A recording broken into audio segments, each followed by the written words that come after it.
Right. Okay.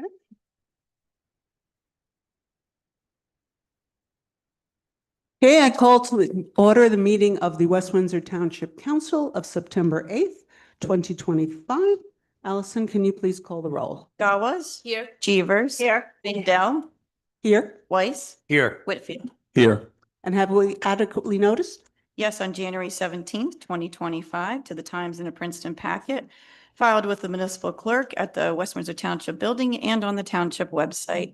Please stand to the salute to the flag.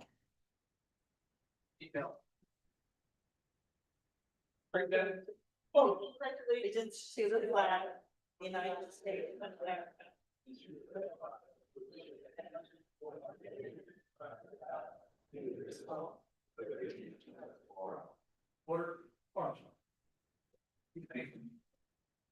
Thank you for the extra ceremony. Our first thing is we have ceremonial matters. We have Chief Garofolo is going to be presenting a number of wonderful police awards. So I'm going to turn that over to him. Chief?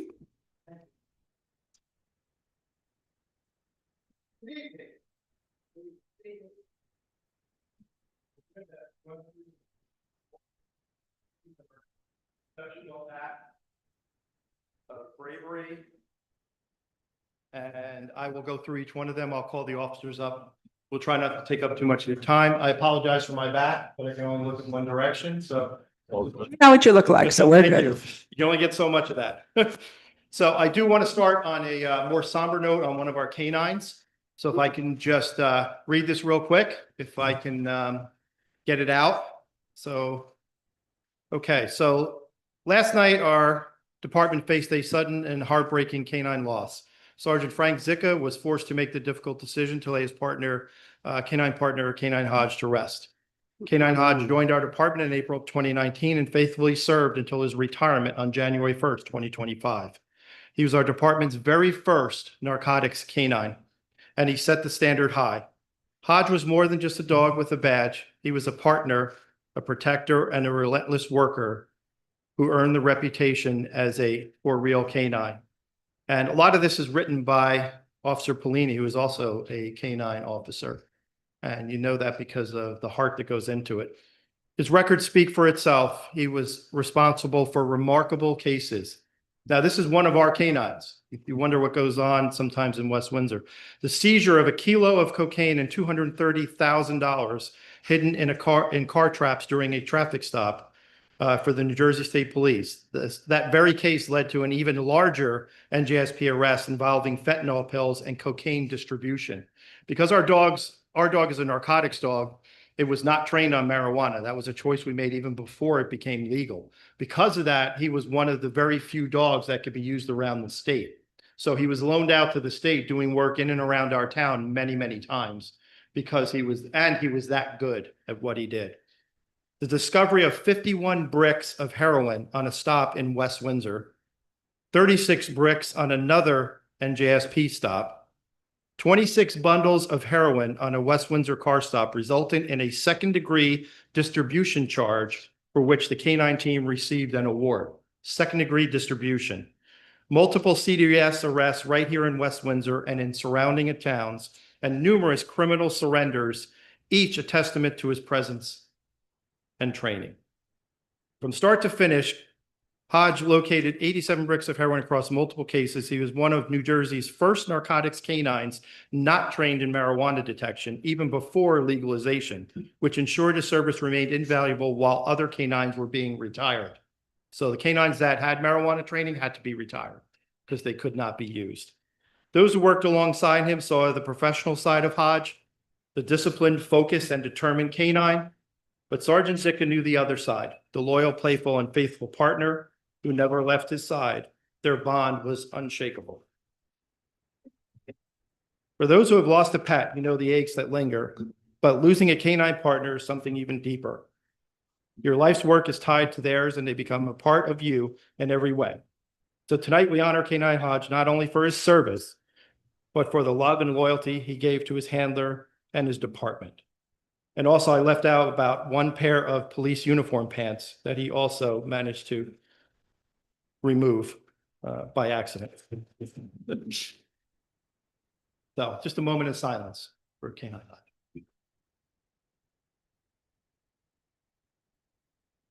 Okay. Whew, okay, so let's end on a positive note, right? So here's all the good things we have going on. All right. It is truly one of the greatest privileges of my career to stand here tonight and recognize the incredible men and women of this department. And I mean the incredible men and women of this department.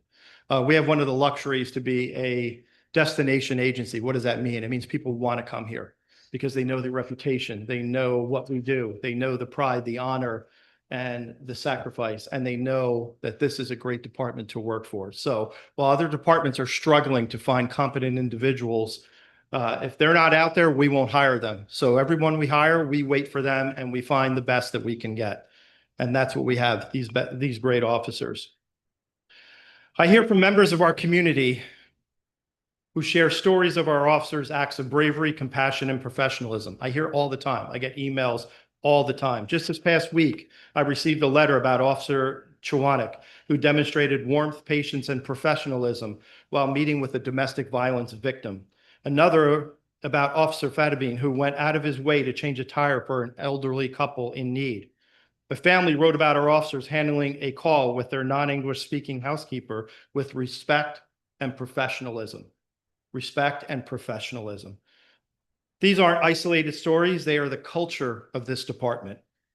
And then there are other calls that shake our state. Just this week, I received a letter from the New Jersey Division of Criminal Justice thanking our K-9 unit for their critical role in Operation Nightmare. Through the dedication of our officers working in conjunction with the Human Trafficking Unit, we were able to dismantle one of the most elusive human trafficking organizations in New Jersey. 8 individuals have been charged with first-degree human trafficking and first-degree racketeering, along with additional charges tied to the criminal enterprise. This is the impact your police department has far beyond the township borders, making communities safe across the state.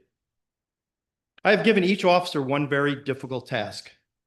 No matter where you go or what you do, make things better. It sounds simple, but it's true. In truth, it's really not that hard, but many situations are tense, dangerous, and volatile. Powder kegs ready to explode. Yet these officers live by their mandate time and time again, and they do exactly that. They make things better. This week also marked the first week of school, and we launched Adopt a Bus. Officers, detectives, and command staff rode alongside our school buses in marked and unmarked cars, ensuring that drivers obey the laws, protecting our children.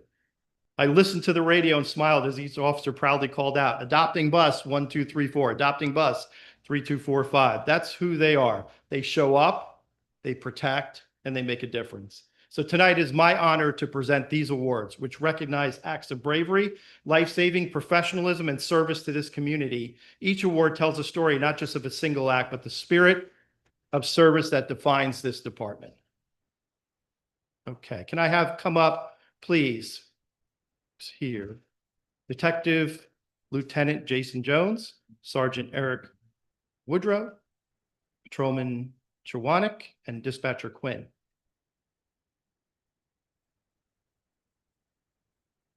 As they come up. On August 2nd, 2023, at approximately 2008 hours, patrol units from the West Windsor Township Police Department responded to the scene of a suspected burglary and tragically resulted in a homicide.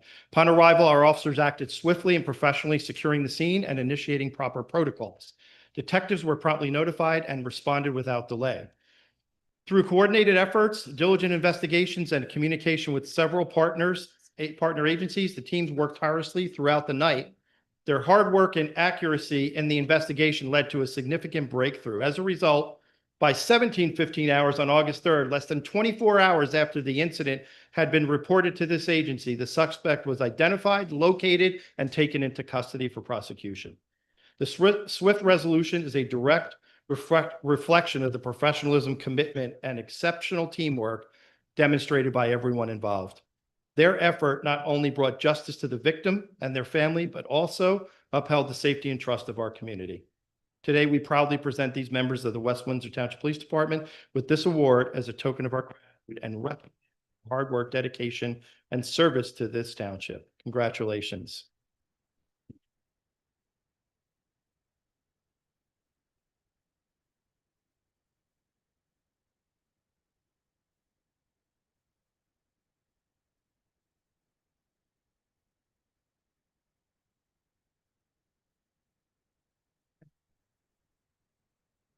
Can I have, should have stayed up, Detective Lieutenant Jason Jones, Detective Sergeant William Jones, Sergeant Carlos Abade, Sergeant Eric, Patrolman Ted Honacki, not here, Patrolman Jim Collins, Patrolman Allison Fellini, and K-9 Phoenix, Patrolman Travis Hoffman, Patrolman Jacqueline Schulte, Patrolman Michael Fatabine.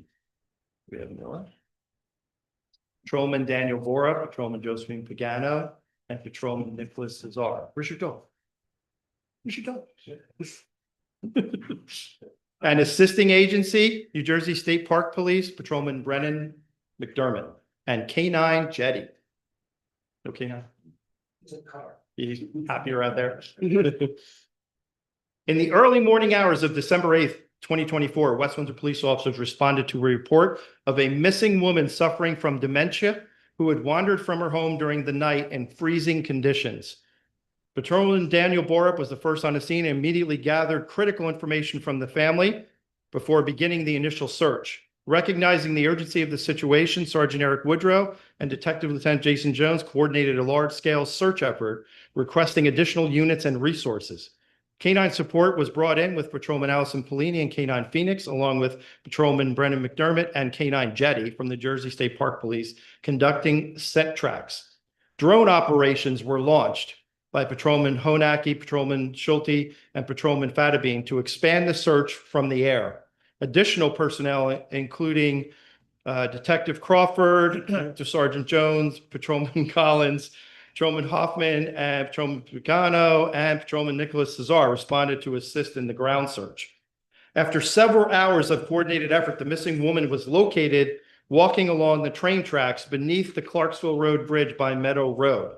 She was walking on the train tracks, pitch black at night. I mean, on the train tracks. Like, here are the tracks, here's where she's walking. Freezing cold in the middle of the night. No one knew where she was, and she was like a mile away.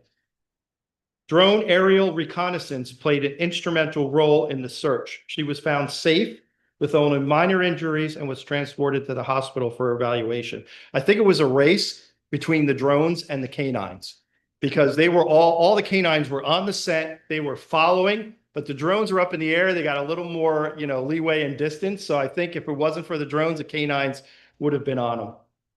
This successful outcome was the direct result of rapid response teamwork, interagency cooperation, and commitment by every officer involved. Their actions safeguarded a valuable member of our community and exemplify the highest standards of service. I congratulate each and every one.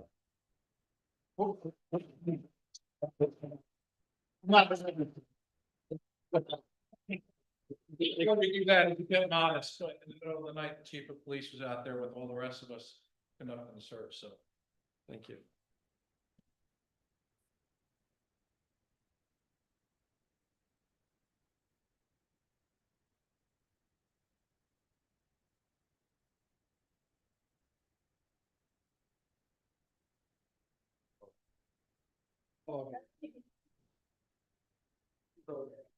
Where's this? Thank you.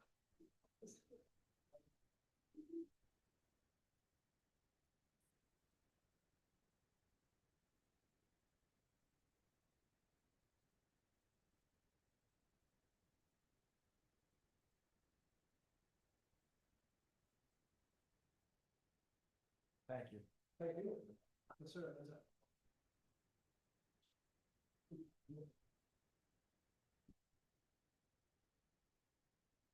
Yeah.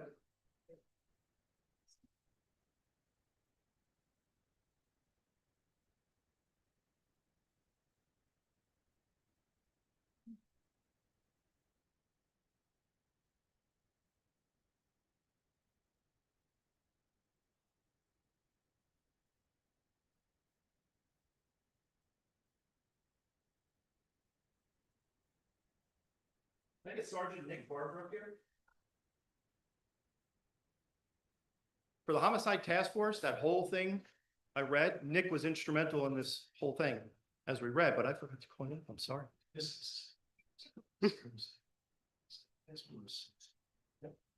Okay.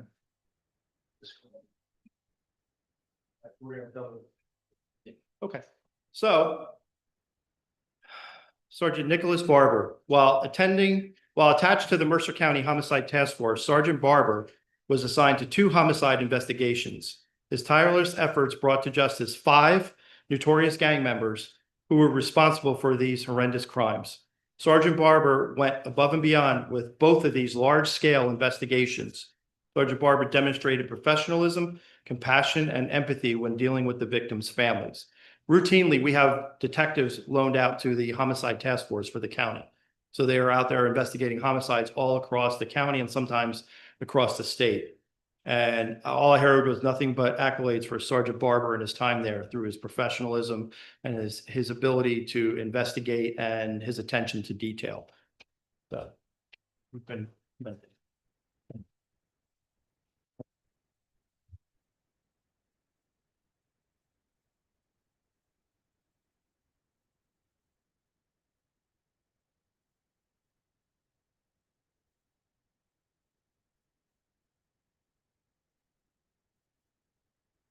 Okay.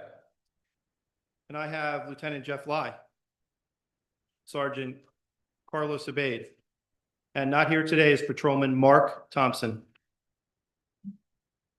Besides having our awards that we give out for extreme acts of bravery and extreme acts of professionalism and selflessness, we give out a Medal of Distinction. So this is not something we give out lightly.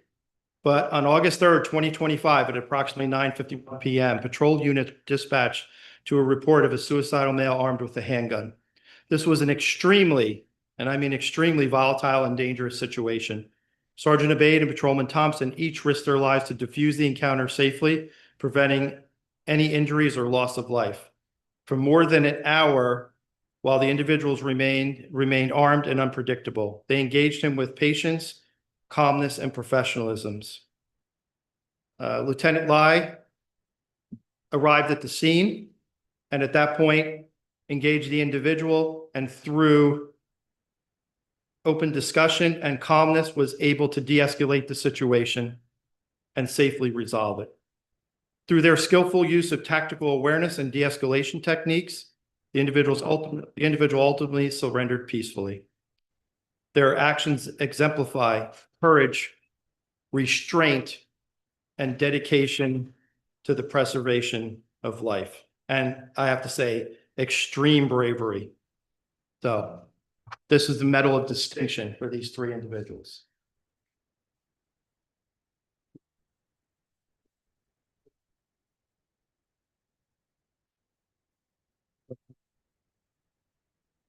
Yes, you're all the time. Okay. Move on. We have Ibrahim Diallo in the audience. We do. Awesome. Can you come up?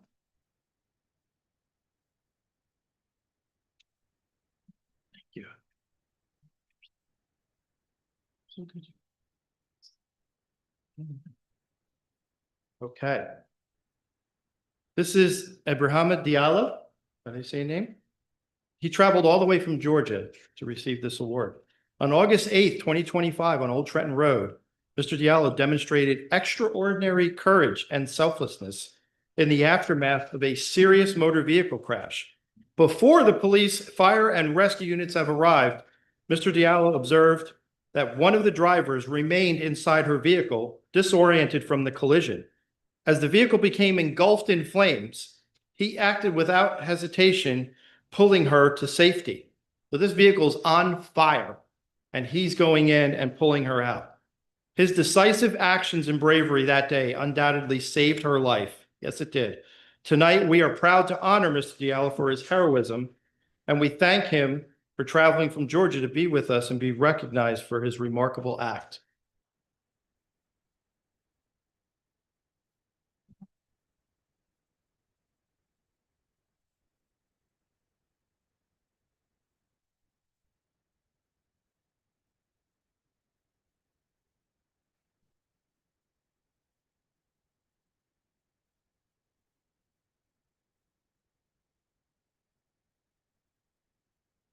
Yeah, please.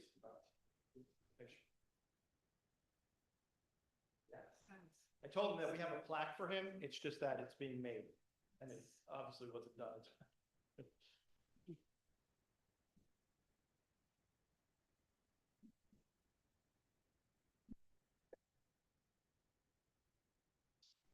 Yes.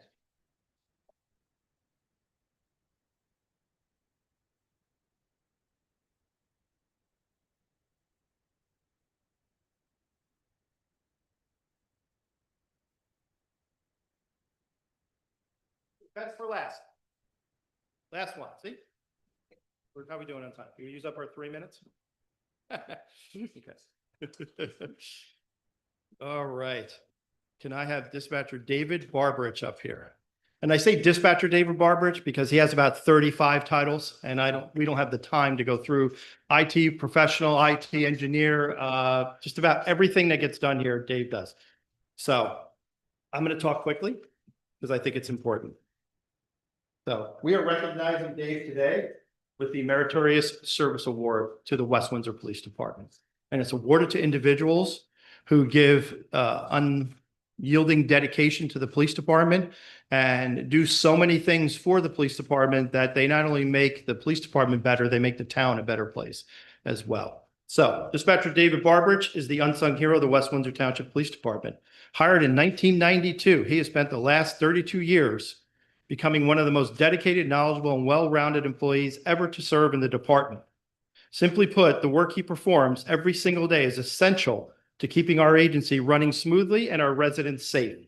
His specialized technical skills and unmatched knowledge of all things West Windsor make him an indispensable asset. Tonight, we are proud to recognize and honor him for his tireless service. Since the day he was hired, Dispatcher Barberich's role has grown significantly, and I mean significantly. For over 3 decades, when someone in crisis called the police department or dialed 911, chances are they heard his calm, professional, and reassuring voice. Thousands of individuals in distress, whether injured in an accident, victimized by crime, or simply needing help, have found comfort and clarity through his guidance. When every second counts, he knows how to attain the right information, send life-saving resources, and do so with precision and urgency. His quick thinking has no doubt made a critical difference in countless emergencies. Beyond his work as a dispatcher for police, fire, EMS, and 911 calls, Dispatcher Barberich serves as the department's communications supervisor, resident IT expert, and 24/7 technology troubleshooter. And I mean 24/7. He handles data security, NCIC entries, administrative support, the training of new dispatchers, all while ensuring vital systems remain operational around the clock.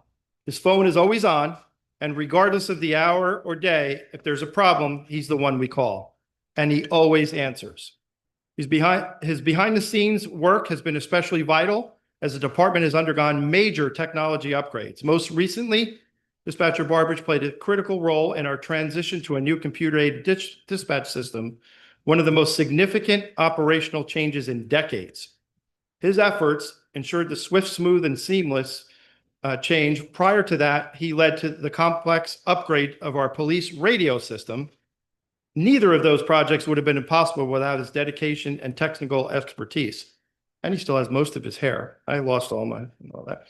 On behalf of the department and the Township of West Windsor, we offer our sincerest thanks and commendation to Dispatcher David Barberich for more than 3 decades of outstanding service and commitment to public safety. And at this time, we also recognize and thank Dave's family for their years, 3 decades of support, patience, and sacrifice. Your unwavering backing has allowed him to serve this community with the excellence and reliability that we honor him for today. And I truly mean that from the bottom of my heart.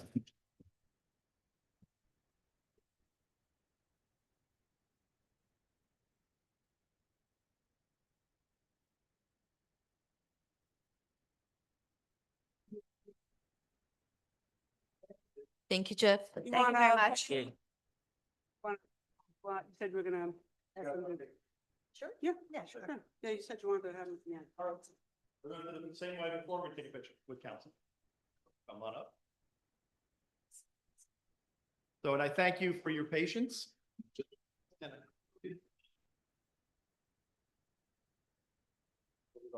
Test, test. Yeah, you know, might be best if they come right here. Chief, do we want to go out? Chief, do we want to go in the hallway? So we have more room? They'll fit in. Yeah, do like this. Barry, you gotta come up here. Sing and dance. What? Oh. Congratulations. Thank you for your service. Appreciate it.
Thank you, sir.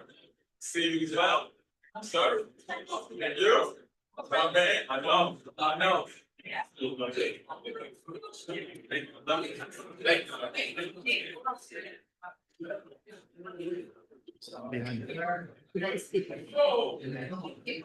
gonna sing? Oh, yeah, oh, yeah. Chief's gonna sing. Thank you very much. How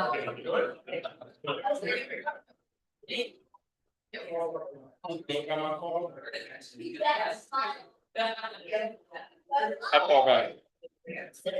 How far back? How far back? Yeah. Chief, you gonna sing a song?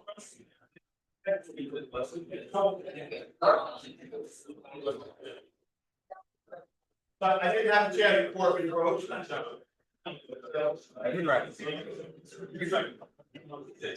Yeah. All right. So council, I just want to say real quick, because I didn't have a chance to address you guys before we broke, but, what?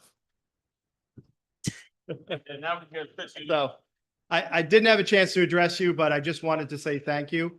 I want to say thank you to the mayor, to the business administrator, to all of you because of the fact that we have our canines today and all those lives saved and all that heroin and all the bad things that have come through have disappeared because of what you guys approved. So your diligence years ago, Mayor, yours, council members, just about all you guys were there for this. And I know the business administrator put a lot of time and energy into this. It's what made it possible for us. So we're saving lives because of you guys. Again, I told you that with the drones. All right. You guys approved the drones and we are saving lives. That woman is home today because of those drones that you approved. So she wouldn't be here. She would not be here. And her family is ecstatic and so happy to have her back. But it's for everything that all of you have done. So this administrator, thank you. Mayor, thank you. Council members, thank you again for everything. So Well, And thank you, Thank you, Chief. Chief. And We all remember when Hodge, or most of us, Hodge came here and where, we all feel bad about. Yeah, Thank you, thanks. Chief. Thank you, Chief. Thank you, Chief. And officers.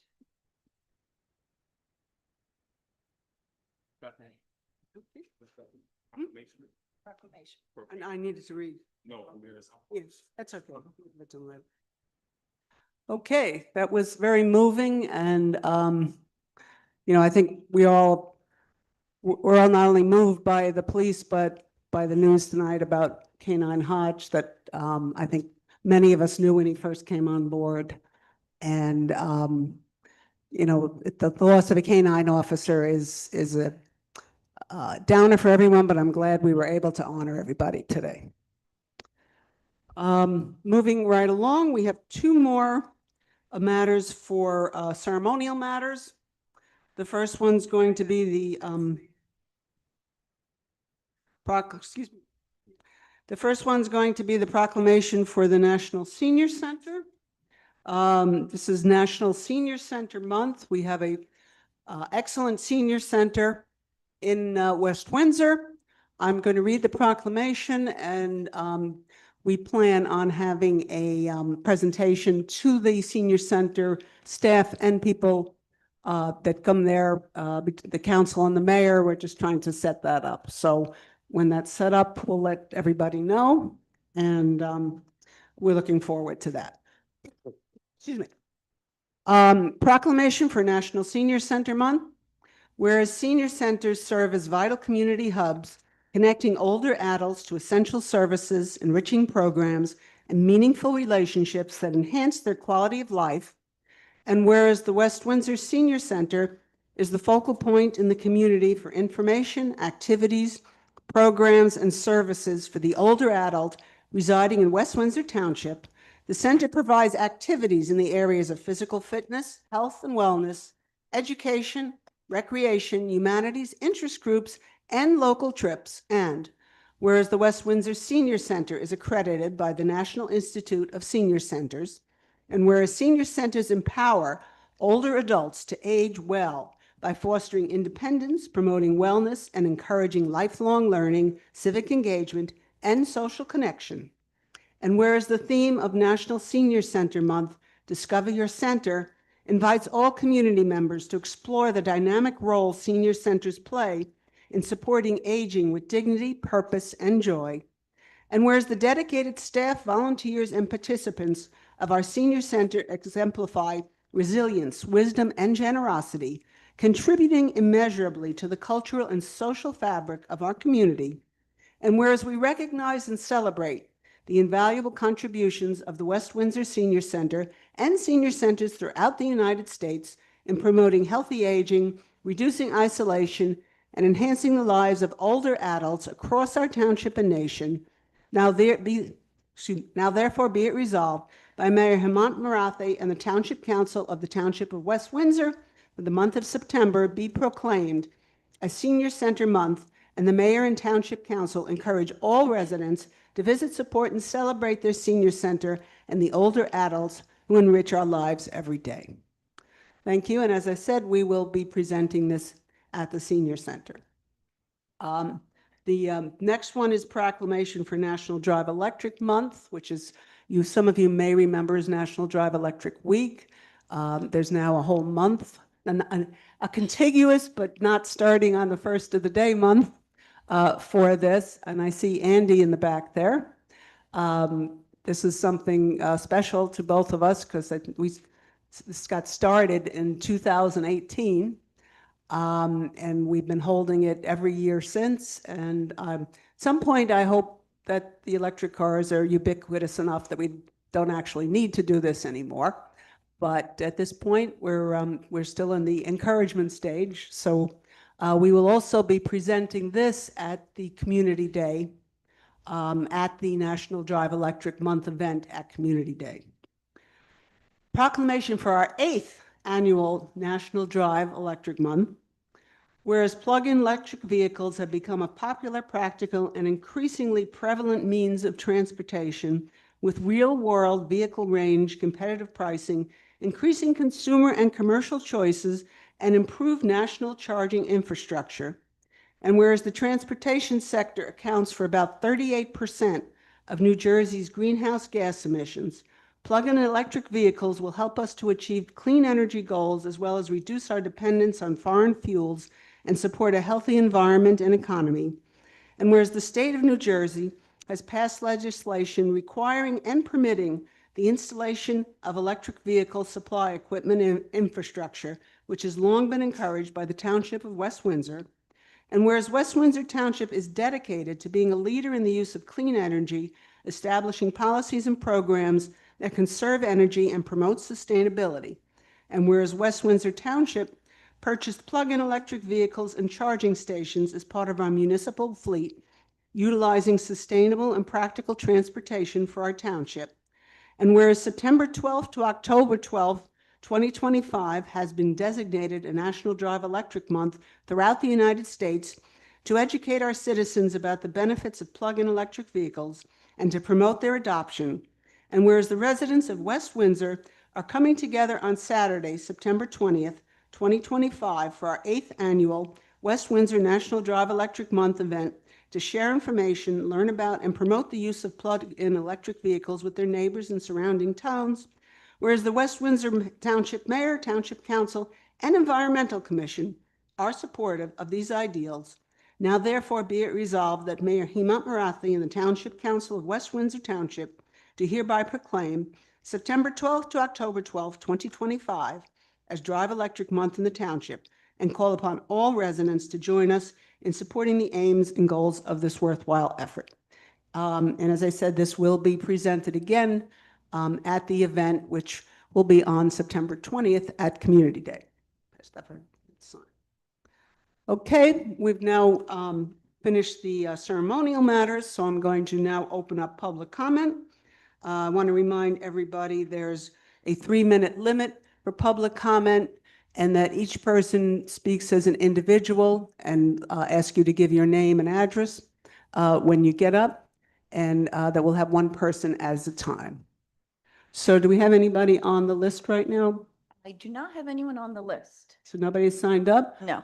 Okay, then anybody that would like to get up to speak, please stand up here and we'll take you in whatever order you get up. Thank you. Okay, please Yep. state your name and address. Hi, my name is Ria Biswas, and I live at 12 Candlewood Drive, West Windsor. Thank you for having me here today. So, in regards to the composting discussion that's going to be happening later during this meeting, I'd just like to add a few words on behalf of Sunrise Movement Mercer County. So we're offering our full support to the proposal that Taurus is leading, and we'd also like to offer some resident testimonials. So as part of Sunrise, we've been working on a campaign called Recycling Revolution, where we've talked to over 100 residents in West Windsor Township about recycling practices locally and some improvements they'd like to see from Mercer County, etc. And we're working on drawing up a report on our findings. So some of the suggestions that we received, numerous of them actually, related to food composting. And so I'd like to just share what some of those residents said.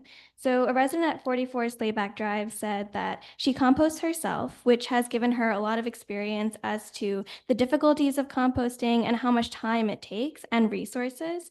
And that's why she would like to see some sort of services provided by the township or county to help facilitate that process and make it more accessible to residents in West Windsor. 4 Almond Court referenced Taurus, but would also like to see a food bin for composting.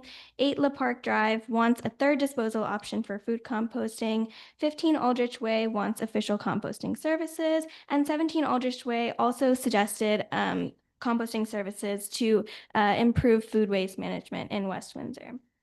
And so this only represents a small snapshot of the much larger population in West Windsor that would take full advantage of any services provided by the township, including just drop-off locations for food composting services, and that there is demand in the township for these services.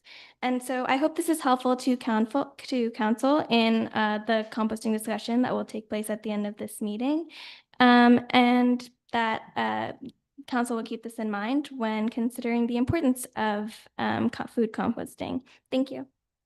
Thank you. Good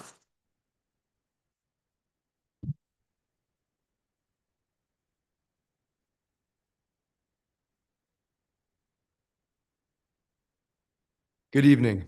I'm David Chen, and I'm from 38 Foxcroft Drive, Lawrenceville.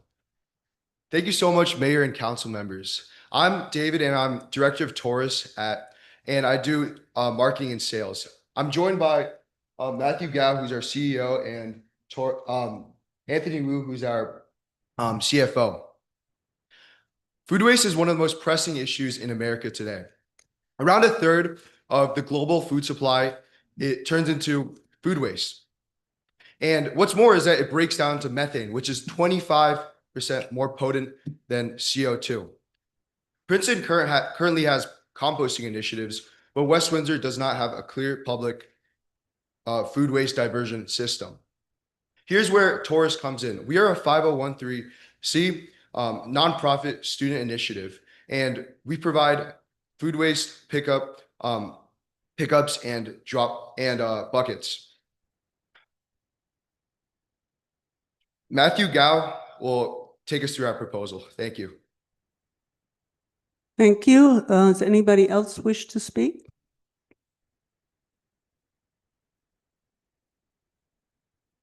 Hi, Council. My name is Matthew, and I live at 3 Sandpiper Court, Skillman, New Jersey. So, at the heart of our proposal is to create public food waste drop-off locations in West Windsor. And the reason why we want to do this is to make composting easy and accessible for every resident in West Windsor and to promote environmental stewardship throughout the township. So currently, people who do want to compost either do so through private services or Taurus's free composting service. The problem with this is that many of our residents live in either apartments or townhomes where curbside composting is not always accessible or not always convenient for the residents. And so here's what we propose.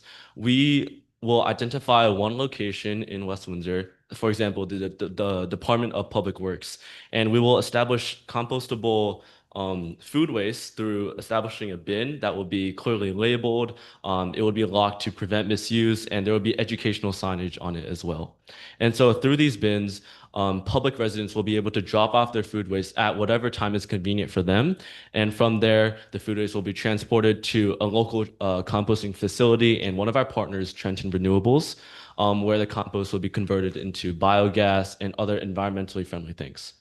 For the actual transportation itself, we propose two different options. Our first option will be West Windsor managed transportation, which means that West Windsor workers will transport the food waste from the public drop-off location in West Windsor to Trenton Renewables. The other way that we propose would be to have Taurus managed transportation, where our Taurus drivers will be able to go from West Windsor to Trenton Renewables, and the cost will be reimbursed by the township of driver costs and the tipping fees at Trenton.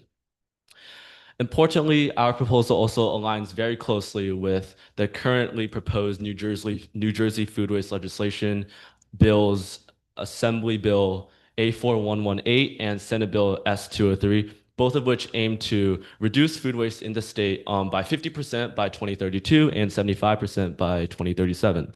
And so through establishing these public food waste drop-off locations, West Windsor can be able to present itself as a regional leader in sustainability, and together we will able to commit further, and it will be a bold step towards our shared goals of communal sustainability throughout the township. Thank you. Thank you. Does anybody else wish to make public comment?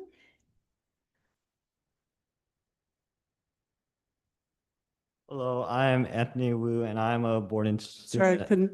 at the Your name? Anthony Wu, WOO, and I'm a boarding student at the Lawrence Girls School from Tallahassee, Florida.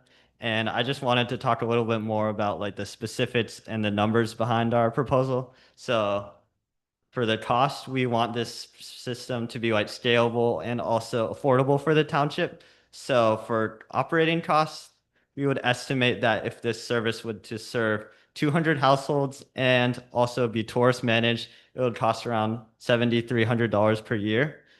In terms of like capital costs, we would estimate that this service would be on the low end about like $2,000, and this would include like site installation, buckets, bins, and that type of stuff.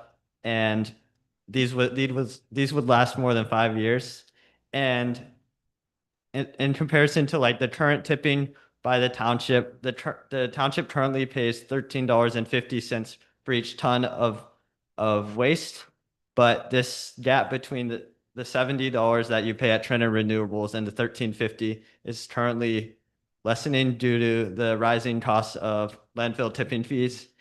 And in addition, we also have identified 3 sources of funding that the township could use to fund this composting endeavor.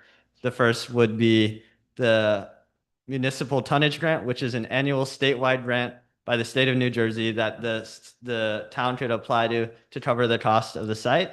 And there's also the Sustainable Jersey PSEG grants. And the township already holds a silver like Sustainable Jersey certificate, so they could apply to this grant in order to cover the operating costs of the site.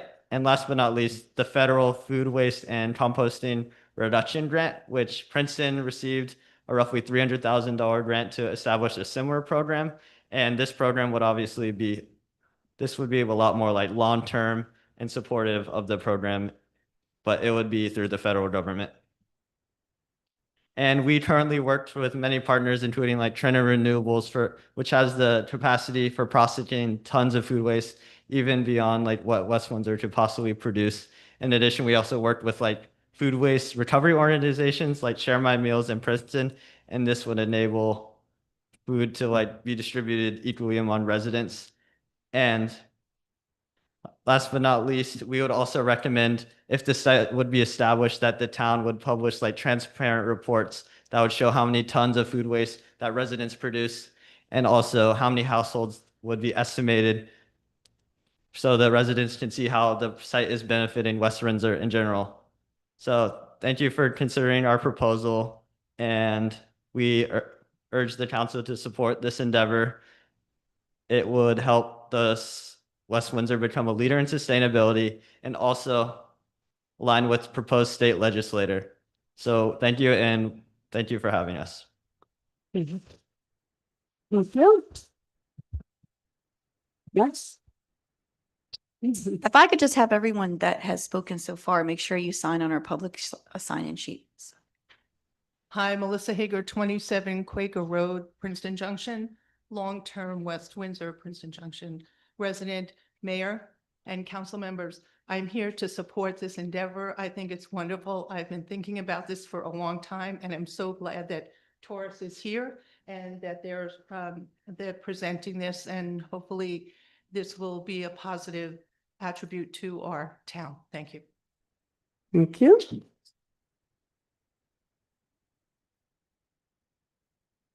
Hi, Dana Wang, 24 High Point Place, West Windsor. As a volunteer for Taurus since its beginning, I know a lot about Taurus. So basically, we have 231 household customers now, all free service. But we had to turn away a lot of potential clients because we're asking for some like bucket. We ask for $10 deposit for bucket, or they're too far away, we cannot serve. But we like to, if we can, it's a very small organization, as you can see. None of the team members are getting paid. Our main expense goes to a driver, which we pay $30 to $35 an hour. And the other big part is the expense goes to Trenton Renewable. That's $70 per ton. And we have covered other costs. And currently in West Windsor alone, we serve like 60 households now. But then the numbers keep growing since we just started last year. So food waste composting, as everybody said, is pretty important. I used to think we're doing this for our kids or the future generation. But actually, I think the climate has already changed so faster than we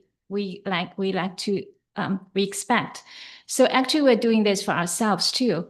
There's an urgency to this. So we really appreciate you could do this for the city. Thank you. Thank you. Does anybody else wish to get up to speak?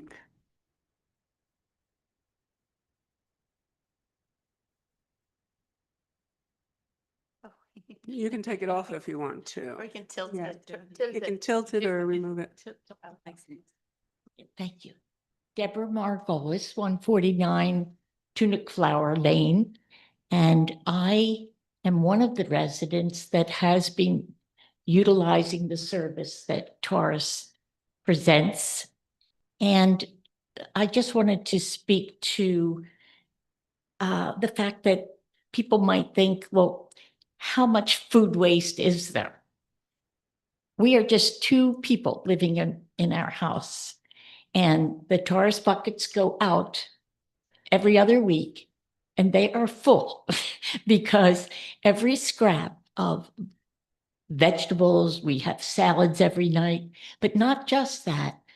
I keep flowers in my house because I'm a little spoiled. And when I get rid of the flowers after they've lost their bloom, things like that also go into the waste bucket and ultimately become biogas, a usable, renewable. So I just wanted to say that if people think, what, how much difference could it possibly make? We're just one household. And if many, many more have the convenience of not having to sign on with Taurus, but having a drop off of themselves. I want to speak to one other thing quickly. I've spoken to neighbors about signing on to this service, and they say, well, doesn't it get smelly, you know, having garbage? Like in the summer, I don't like to keep the can in the garage because it does get hot. So at that point, I just bring it into the laundry room, and it's got a nice tight lid. And the first bucket, when you sign on, you get the biodegradable bags, plastic bags that are biodegradable. So it works out. I've had the service since last fall. So it'll be almost a year now, and I'm very pleased, and also cannot praise these young people enough, as also the group of people that were here working on sidewalks. I am just in awe of the work and the professionalism and the thoroughness of these young people. And darn good thing we've messed stuff up for them and they're taking some action. So that's it. Thank you.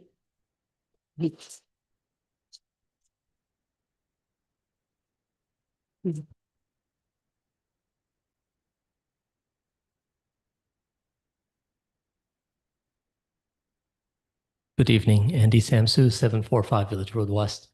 First of all, I want to thank the council and our community at large for supporting Drive Electric Week and now Drive Electric Month. Want to extend an invitation to everybody. Please come out this year. We have some very interesting things that we've not done in the past. This year, I actually have some funding to incentivize people to actually stop and talk to the folks there. Hopefully, we'll also have some test drives this year. And we will also have, we'll be more integrated into the field this year.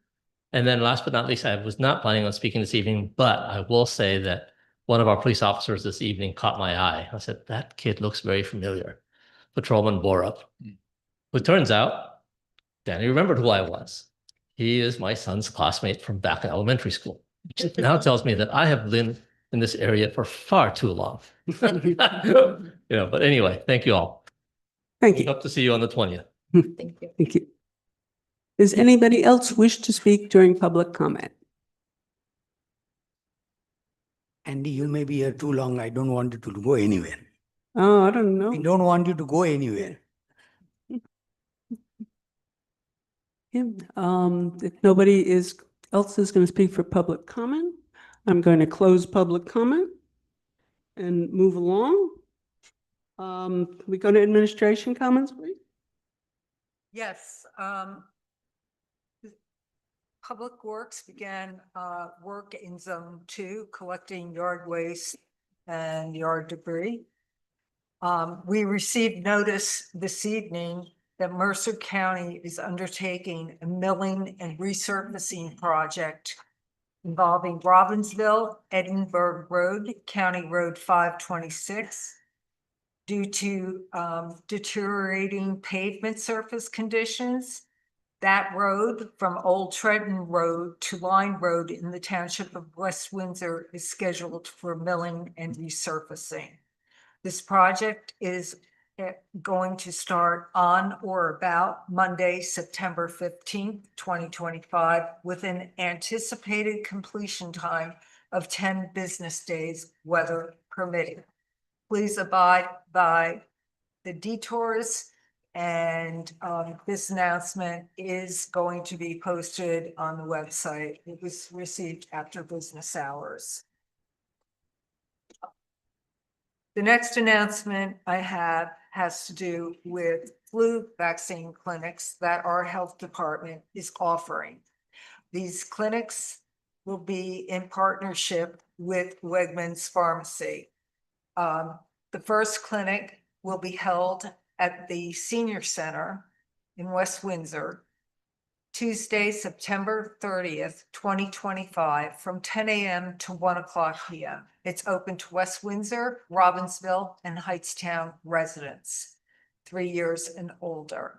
You can register ahead for the clinic if you'd like to by going to the health department page on the township website. And if you do not have insurance, you can call the West Windsor Health Department at 609-936-8400. The other clinic that's coming up for flu vaccination is Tuesday, October 14th from 4 o'clock p.m. to 6 o'clock p.m. And you can find the same information on the health department website page. That's all of the announcements that I have for this evening. Thanks, Marlena. And note that the flu vaccination clinic is not limited to seniors. It's, you said, for everybody over 3. Right? It's residents 3 years. As an older, correct. Thank you. Yes. Mayor? Yeah, thanks, Andrea. Most of the public comments were regarding an issue on the agenda later, so I will wait to respond to them when the council discusses that item. I just want to say I missed a couple of meetings. One I had planned before, one because an emergency came, I had to go. I did come in late today, but thanks to broadcasting on social media, I could see most of it. I was waiting outside watching the meeting. Just want to comment on 2 things that that people commented on today that make me proud. I mean, when I became mayor, 2 of the initiatives I started in first year was purchasing drones for the police through the mayor's ball, donations raised from mayor's ball. Did get a lot of criticism and a lot of concerns about the drones, whether they were going to be used to spy on neighbors, look in your backyard, and so on and so forth. I'm very happy to see that, as the chief said, they have been valuable in many situations, and our police have been able to go in neighboring townships and help and dissolve some very difficult situations without putting people in harm's way. So that's one project I started in 2018 that I'm very proud of. And the second project, it did start that year. I can't take too much credit. Andy left, but Andy and Andrea were very dogged in starting the electric car week. That was the first year it started. That year only West Windsor did it in Mercer County. Now a lot of towns do it. I did go and look at electric cars, and Andy will tell you he's responsible for me getting an electric car. But if you are in market for electric car, that's really a good place to go at Community Day. You will see almost every model there, and you will get to hear from local residents, I mean the owners of the car. So you will get a honest opinion, not from a salesman, but somebody who is a user of the car. So it's, if you're really in the market for electric car, then that's really a good place to go. Like I learned, I bought an electric car, put solar panels on the house, and now I drive for free. If you want to put solar panels, unfortunately, the rebate is going away, so you have only few months left. If you are in the process of putting solar panels, just do let us know. We will work with you because they have to be operational, I believe, before end of this year to get the rebate. So don't wait till the last minute because we do have to follow due diligence to make sure it passes the code.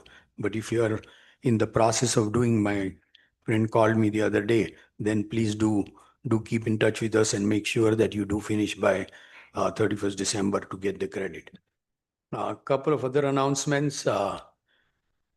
John Wan Drive bypass is officially open. You can drive and check it. I had promised you that it will open. It's temporary now. We have discussed with the NJ Transit various ways of making it permanent. There's no final solution yet, but I'm confident that it may take time, but we will connect it directly to the OneDrive. At least, and it opened before the first person moved into Avalon property. So when people move in, I hope it gives them a way to go to Alexander Road rather than clog in Washington Road and give some relief to Washington Road residents. As I pointed out at the last planning board meeting, a new Brazilian steakhouse is coming in town on Route 1, right across from the new seafood place. So now there are two fancy restaurants. One of the things people always commented is they had to go to Princeton to eat in a fine restaurant. So now we have two fine restaurants on our own, and we are auctioning off a new liquor license. And I do believe that somebody is in market to get the new liquor license so they can attract another restaurant. So I do hope we get good bids and that liquor license do get auctioned off. So thank you. That's all. Thank you, Mayor. Allison? Okay, I have some election dates for reminders. The commencement of mail-in ballots, commencement of the mailing of mail-in ballots for the general election by the county clerk will begin on September 21st. October 15th is the deadline, the voter registration deadline for the general election. Also, the county is always looking for poll workers. And information for that can be found on the Mercer County Board of Elections website. Okay. And the mayor mentioned the liquor license bid information for that is also on the homepage of our township website. Okay, we hope to get some good bids for that. Yeah. We can go to council member comments. Sonia, would you like to start? Sure.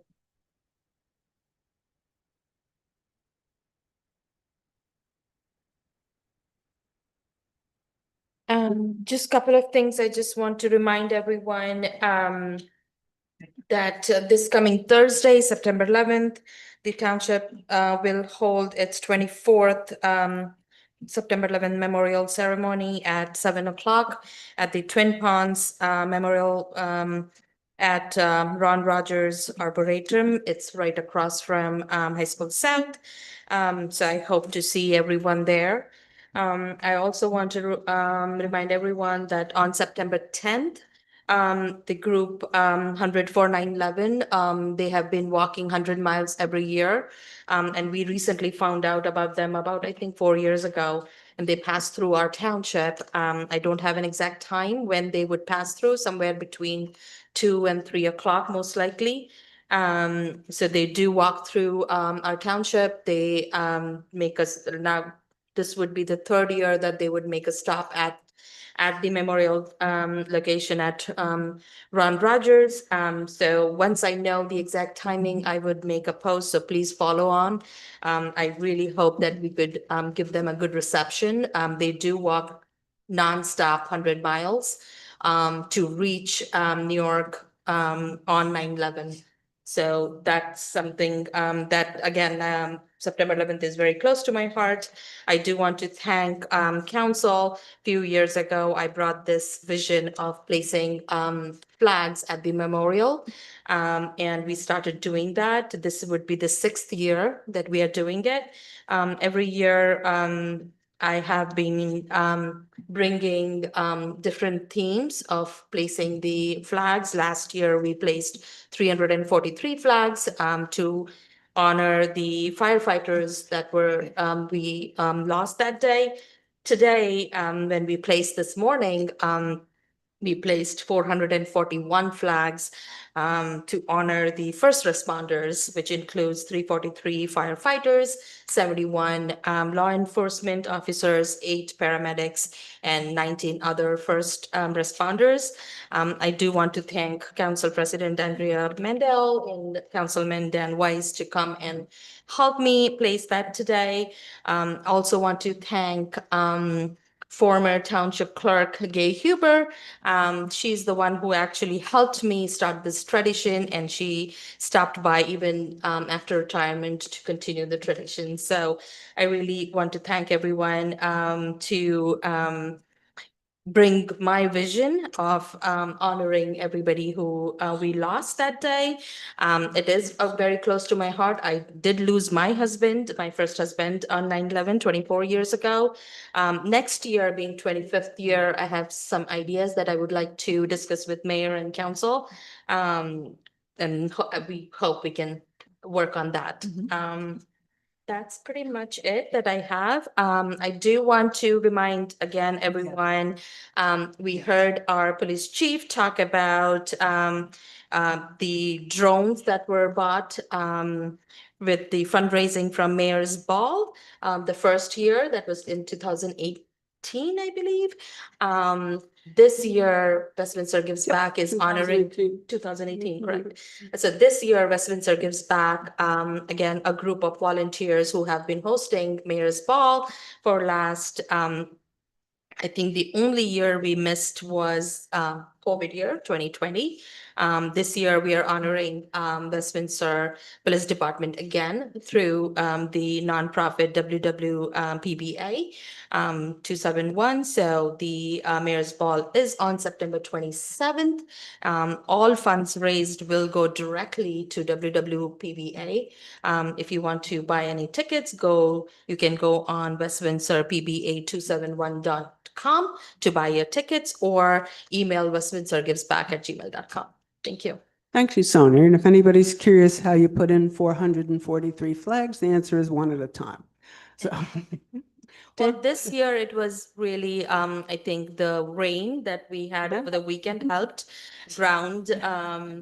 It really helped. Last year, I remember we had drill bits and drills and drilling holes because the ground was really, really hard. So this year the rain helped. Still haven't cleaned out the other drill from last year, so. But thank you. Dan? Sure, thank you. I wanted to send my gratitude and congratulations to all the members of the West Windsor Police Department. I think they've all left by this point, who are honored today. Their dedication and professionalism and courage really embody the best of public service. So thank you for their service and keeping West Windsor safe, and congratulations on those well-deserved awards. And thank you for those who spoke out tonight in support of the proposed food waste compost drop-off service. I truly appreciate the thoughtful comments and sort of the clear passion that our residents here have for making West Windsor a leader in sustainability. As they highlighted, this initiative offers multiple benefits. It provides residents with a convenient option for food and waste disposal, helps us reduce landfill use and greenhouse gas emissions, and positions West Windsor to align with the state's direction on food waste reduction. And it's a practical response to the concerns of once a week summer trash collection. I'll go into all the details. I won't go into all the details right now, as we have a full discussion later in the meeting. But I wanted to acknowledge and thank everyone who came out tonight to share their perspective, and your engagement and advocacy are what help make good ideas move forward in this community. Thank you. Thank you. Linda? Yeah, I just want to thank Police Chief Garofalo for his leadership all these years. I want to congratulate all of those officers receiving awards. We spend a lot of time with the officers and fund a lot of training for them, and they act in very, very professional ways. And there's a lot of respect, I know, through the community for our police department. So I thank them for their service because there's a lot of emergencies, things happen, and you just never know, what's going to happen. It's not always just pulling over people for traffic tickets. It's people that are in crisis with their lives. So thank you to all the officers and the chief for our police department. I hope everyone, as Sonia mentioned, will come out to the Ron Rogers Arboretum this Thursday for the September 11th memorial service. If you've never been there, it's a very beautiful area of the Arboretum. It's rather peaceful there, I think, the twin ponds and all. So, thank you, Sonia. I know it's a very hard day, but we appreciate all that you've done, to remember your first husband and everyone else who was lost that day. All right, Bike Fest unfortunately got canceled due to rain. However, many residents who signed up, they were able to pick up lunch and have a bite with fellow residents. So that was nice. We're under the pavilion there. Hopefully next year will be a lot nicer. There was also the Paws in the Pool event at Waterworks. That was a beautiful sunny day. That was fun. There's a lot of the dogs and they just jumped in. You throw a tennis ball into the pool and they just retrieve it and they're all like socializing together. So I think that went very well. So I hope that we continue that event. That was fun. And let's see what else. Happy Rosh Hashanah to all celebrating on September 22nd. So hope you have a very, very nice day with family and friends. So I think we'll talk about the composting issue later. Oh, and flu season's upon us, as our business administrator mentioned. So please consider getting a flu shot. Talk to your doctor. If you need to talk to any of our professionals in the health department, I'm sure they'd be glad to talk with you. I went today to the doctors for the annual physical and I got my flu shot today. So just encourage everybody to consider getting a flu shot. All right, thanks. Thank you, Linda. Martin? Sure. Thank you, Madam President. I just want to first start off speaking directly to David, Matthew, and Anthony. Thank you for your advocacy. Thank you for coming out this evening. I know when I was younger, especially your age, I used to be terrified to speak in classes. Now I speak in front of thousands, but just understanding things that you believe in is very, very important. I said this to the Sunrise Movement as well a few weeks ago. It's incredibly important to continue to focus on what you believe in and things that you feel that are very important to you.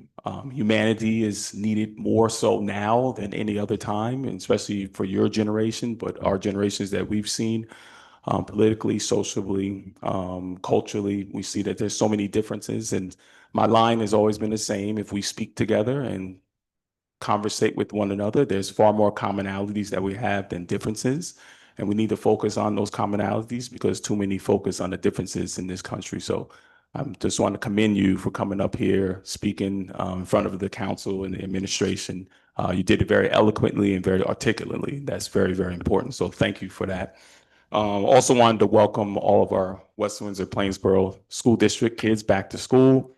As the son of two retired teachers and educators, I value the education in our community and across this land very much.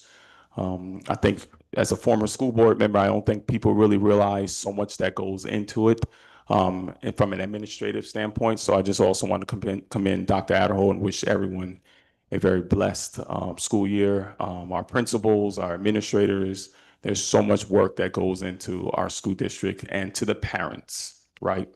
We have so many parents here who are intricately involved in their children, their education and academics, which is very, very important. So I just want to say to the parents, I pray that you also have a blessed year because as someone who's a parent of 5 kids, and I've understood the hard work that parents have to go through each and every day to balance out their job and their careers and their children, their children's activities. So it's very, very important that we all support one another in this educational matriculation for all of our kids in our community. And then I'm going to repeat myself. I just wanted to thank our police department, Chief Garofalo, and all of the individuals who received awards tonight. As someone who's had police in their family as well down south, and my parents who have gone through many different things from the civil rights movement, my grandfather who was part of the civil rights movement, I have an incredible respect for the police and what they do in our community, what they do across this nation. There's a lot of negativity that's always associated with the police, but it's not an easy job. Just like many jobs in the service industry are not easy. The police department and ours right here in West Windsor do an immaculate job, exemplary job. So I just want to commend all of our officers who received awards this evening, because it means a lot to us to have a safe community, and they do just that each and every day. So thank you. Thank you, Martin. I have trouble imagining you as having trouble speaking, but on the other hand, if that's I'm sure it's a true story, then I think it's a role model for every kid in West Windsor and Plainsboro and beyond. That, Used to be terrified to speak, Yeah. especially at their age. And as a kid, couldn't go to sleep the night before in high school when I had to speak. Still get nervous, but well, like I said, when you believe in something, you believe in, what you're saying, and you can articulate that and, deliver and relay that message to somebody. That's what's more important. So thank you. Thank you. Thanks. My turn. I'm very, very impressed by the sheer number and quality of our police that got up today and got these awards. We talked a lot about the technology, and everybody knows I'm somewhat of a technology freak, so that the drones and all that, I love the dogs, which is another thing I think we all love. But in the end, it's going to be the people. The people have to be willing, the people have to have the training, the people have to have the desire to serve the people, and they have to have, you can get people that resist technology and new ways of doing things, and you can get others that embrace it and see it as a way to improve themselves. And I think our police embody it all: the good training, the desire to serve the public, and the willingness to look beyond for all of the extras that can help them from both the technology and the old technology of dogs. In the last few weeks, Linda and I held business hours on Thursday, August 28th. We had some more good conversations with people. I do want to remind everyone there's no reason to wait for business hours. We're always available: email, phone, various social media.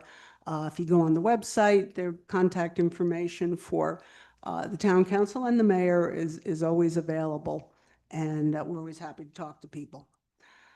On Thursday, September 4th, I attended a county meeting on EVs.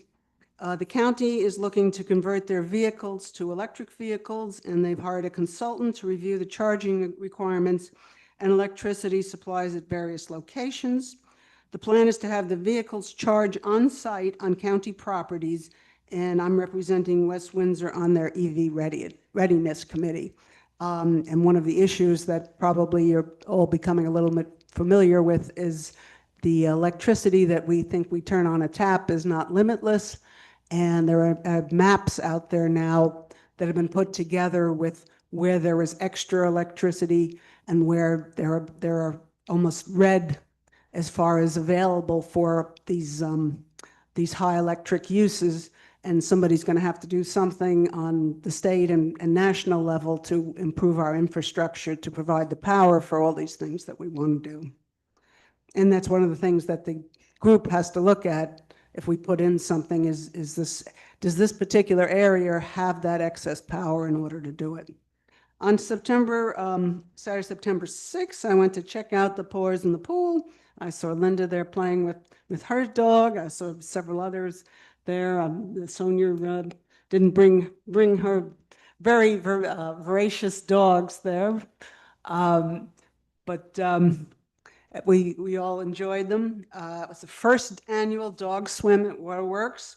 There were frolicking pups, the small dogs in the morning, pretty much, big dogs in the afternoon. I noticed the big dogs in particular had a lot of fun. The program filled up. I think there was a maximum of 25, and they had them there. I'm expecting this to be an annual event, and I'm guessing we're going to have to add more hours and slots next year for more dogs as the word gets out.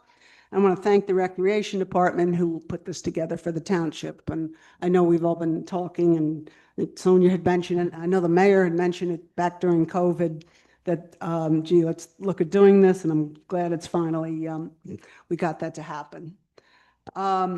On Sunday, September 7th, I was a panelist for the United Consciousness Youth Wellbeing Workshop in Somerset, New Jersey. There were students there from West Windsor and across New Jersey. Our topic was from stress to de-stress, and how can youth build emotional resilience? And I hope we all learn more about this important topic that affects all of us and our children of all age. I'm looking forward to, in addition to Rosh Hashanah, is Community Day on September 20th, where we've already mentioned there'll be a lot of different booths. The council is going to have our booth. We're going to be doing Shop West Windsor. We'll have some things out, reminders to sign up for e-bulletin, council things, and of course, we're going to have the National Drive Electric Show. Gratitude Walk, yes, I did wear the t-shirt today, is September 28th from 11 to 2. That's going to be in Community Park. It's free, and it's put on by our Gratitude and Abundance group, and that's always a very uplifting affair, speaking about the gratitude that we all have just to be here at this time and be alive at this time is a good start. So that's all I've got. Madam President, I just have a question for administration. Can we get an update on the Edinburgh Road repavement project? The walkers, I think we have 35 walkers who would be walking, come through that road on September 10th. With the bridge closure, we're already trying to figure out a different way to get them to Plainsboro. Yeah, I think Francis emailed you, but at least one side is complete. It's supposed to rain tomorrow. I hope it doesn't rain, because if it rains, they can't do it. They hope to finish it by Wednesday. It won't be, lanes won't be marked, but the repaving should be finished. But at least one side is almost finished. I mean, I just tested it now. So at least they may have to walk on the other side, and the police close the road down anyway when they're walking. So Thank you. Yeah.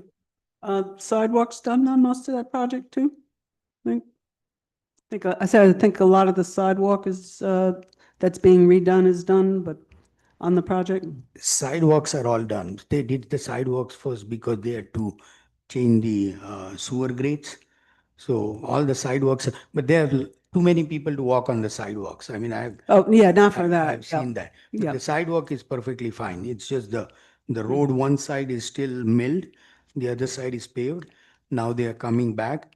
If it doesn't rain tomorrow, then they will hopefully finish tomorrow, if not day after. They do start at 7:30. They don't block the route till 9. They do start at 7:30, and when I came home 6:30, they were still working. So they do put long hours. Yeah, and you can jar your teeth a little driving on that, yes. And I've spoken with one of the officers there because I live in that area. So if all goes well, then should be done by Thursday. But Well, the walkers walk through on Wednesday afternoon, so just wanted to make sure it's safe for them to walk. Yeah, at least one side should be ready, definitely. Thank you. Allison, I think you went. Did you have anything more? Oh, you know what? I forgot to add to welcome Alexis Smith to the meeting in place of our attorney, Mike Herbert from Parker McKay. Thank you, and welcome. We don't have any public hearings, so can we get into the consent agenda? Okay, that would be bills and claims. Does anyone want to pull any of the bills or claims? Nope. Can I get a motion to approve? So moved. Second. Roll call, please. Gawes? Yes. Chevers? Yes. Weiss? Yes. Whitfield? Yes. Mandel? Yes. And recommendations from administration and council clerk? Okay, 2025-R182, authorizing the mayor and clerk to execute a professional services agreement with Edgewood Partners Center, doing business as Epic Insurance Brokers and Consultants of Jersey City, New Jersey, as health insurance benefits consultant, $40,000. 2025-R183, revising the cash management plan authorization for West Windsor Township by adding four-leaf Federal Credit Union. 2025-R184, authorizing the refund of property tax overpayment. 2025-R185, authorizing the mayor and clerk to execute the reimbursement agreement with West Winds Homeowners Association for trash and recycling collection and disposal and snow removal costs for 2024. 2025-R186, authorizing the business administrator to purchase one model year 2025 Chevrolet Colorado pickup truck with factory options from Mark Anthony Chevrolet, Inc., doing business as Pellegrino Chevrolet under Educational Services Commission of New Jersey, ESCNJ Cooperative Pricing System number 65 MCESCCPS, bid number ESCNJ number 23-24-11, $41,210. 2025-R187, authorizing the full release of a performance bond for street opening permit number 2025-21 to Hans Lindblad. 2025-R188, authorizing the mayor and clerk to execute an easement modification agreement for 18 Sherbrooke Drive. 2025-R189, granting reservation of sewer capacity to Eden Autism Services Foundation, Inc., PB 03-04, Block 37.01, Lot 2. 2025-R190, authorizing the mayor and clerk to execute a professional services agreement with Remington and Vernick Engineers for professional engineering, land surveying, and bid-related services for the annual road improvement program, $121,845. 2025-R191, consenting to the Mercer County Water Quality Management Amendment entitled Murray Run Ponds County Park, Block 29, Lots 5.01 and 6 in West Windsor Township, and Block 1631, Lots 42 and 43 in Hamilton Township, program interest number 435452, activity number AMD 230001. 2025-R192, authorizing the mayor and clerk to execute amendment number 1 to the professional services agreement with Aqualis, formerly doing business as Stormwater Compliance Solutions, LLC, to provide professional stormwater consulting services, $2,500. 2025-R193, authorizing the mayor and clerk to execute amendment number 1 to the professional services agreement with Roberts Engineering Group to provide coring and analysis services for the new Edinburgh Road resurfacing project, $4,220. 2025-R194, authorizing the mayor and clerk to execute a one-year extension of contract with Aquatic Service, Inc. for closing, opening, and seasonal maintenance of the West Windsor Aquatic Complex for the period fall 2025 through Labor Day 2026, $59,750.84. 2025-R195, authorizing the mayor and clerk to execute a right of entry agreement with the West Windsor Parking Authority. Does anybody wish anything pulled from this? Seeing none, can I have a motion to approve? Motion to approve 2025-R182 through 2025-R195. Second? Second. Gawes? Yes. Chevers? Yes. Weiss? Yes. Whitfield? Yes. Mandel? Yes. Thank you. We've approved that. And now we have an introduction of two ordinances. Okay, 2025-15, an ordinance to amend and supplement the revised general ordinances of the Township of West Windsor, 1999, Chapter 168, Traffic and Parking, Article 2, Traffic Regulations, 168-166, Schedule 11, Speed Limits on Alexander Road. Thank you. Can I get a motion to introduce? So moved. Second. Roll call, please. Gawes? Yes. Chevers? Yes. Weiss? Yes. Whitfield? Yes. Mandel? Yes. Public hearing will be September 29th, 2025. Okay, 2025-16, An ordinance to amend and supplement the revised general ordinances of the Township of West Windsor, 1999, Chapter 168, Traffic and Parking, Article 5, Traffic and Parking Regulations on Private Property, Section 168-37, Control and Movement of and Parking on Public and Private Property. Thank you. Can I get a motion to introduce 2025-16?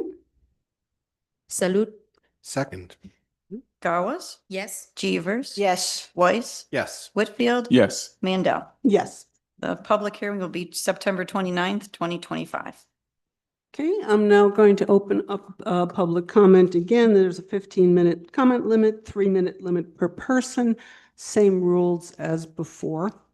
Does anybody wish to get up to speak?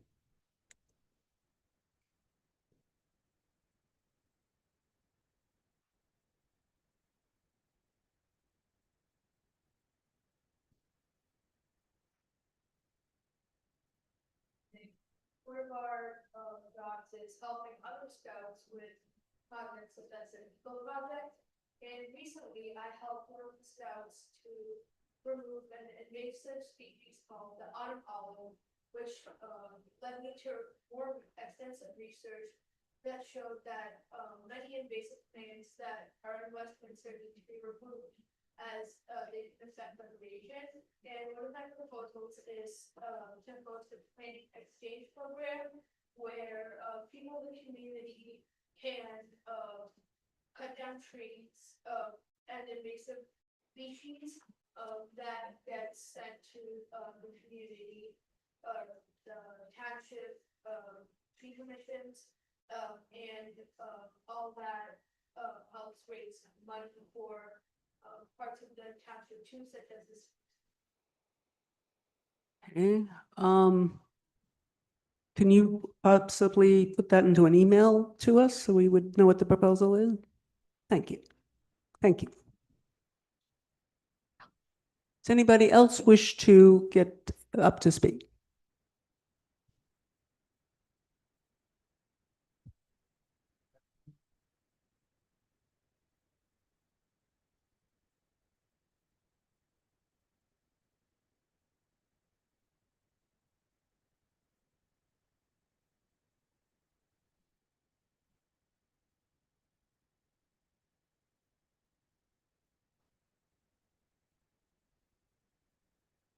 Oh, Kevin, could I just pause you for a second? The microphone, I just got an announcement that it's not on.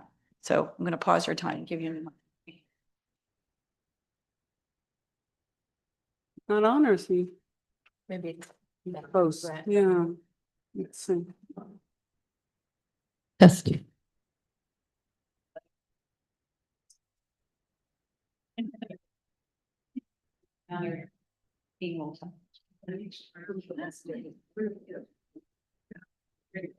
It's your choice if you want to reset your time or you can continue.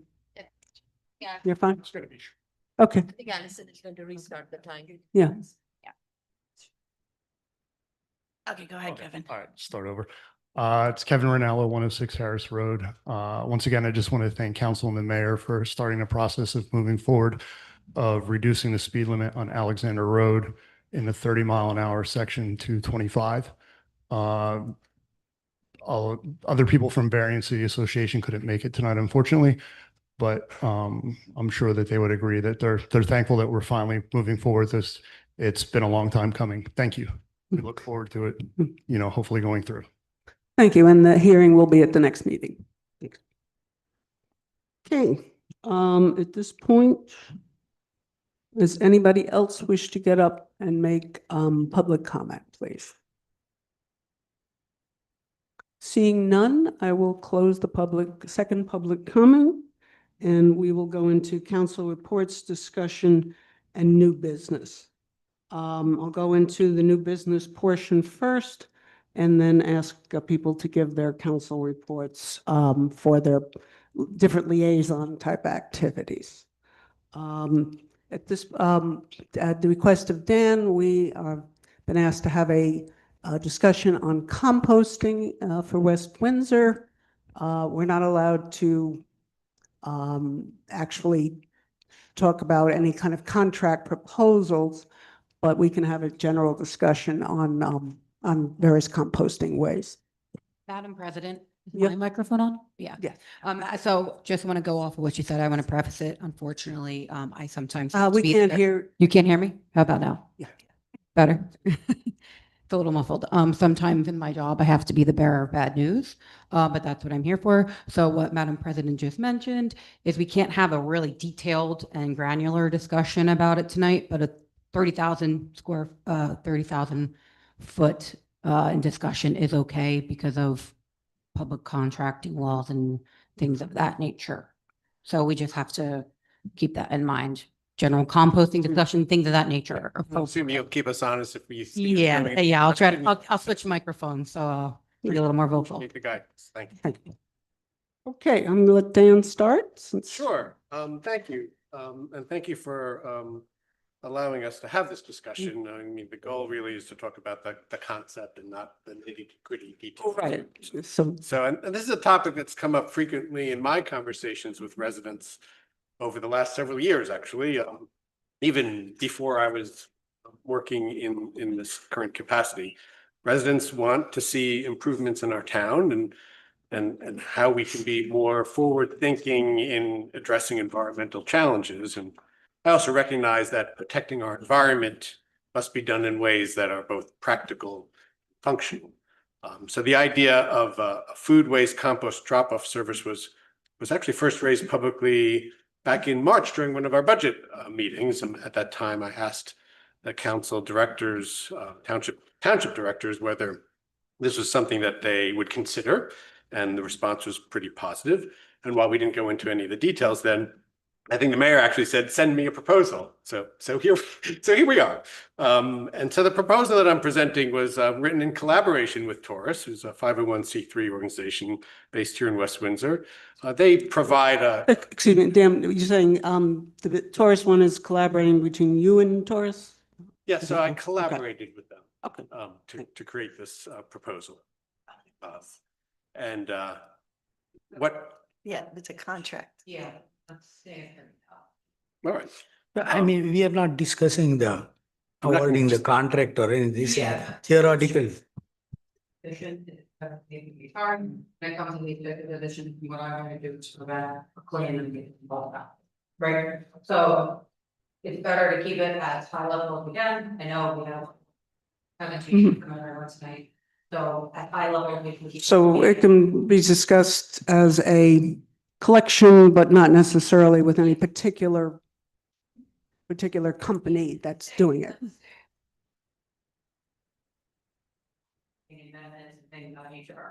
But we could talk about this about the difference between, say, a point collection and a collection where you go door to door and stuff like that, as long as we're not discussing an individual group's proposal. Is that what you're saying? Okay. So there are organizations across New Jersey and within West Windsor that provide services to pick up compost, curbside drop off. There are organizations that allow drop off, say at the farmer's market, where they can do that as well. But I want to emphasize that this proposal is a framework for a compost drop-off program. And the proposal is not meant to prescribe every detail of the implementation, but rather really to outline the structure, the key tasks that need to be completed, and a realistic timeframe. The proposal includes financial estimates, education and outreach considerations, rough timelines to kind of guide us to the next step. It's really designed to serve as a roadmap for our discussion and refinement so that we can build a program that meets the needs of our residents while being fiscally and operationally responsible. The proposal was shared with the mayor and administration in April, and I did request for input and collaboration.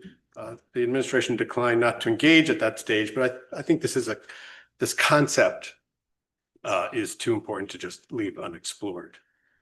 So again, the essence of the proposal is to establish a food waste compost drop-off service for township residents.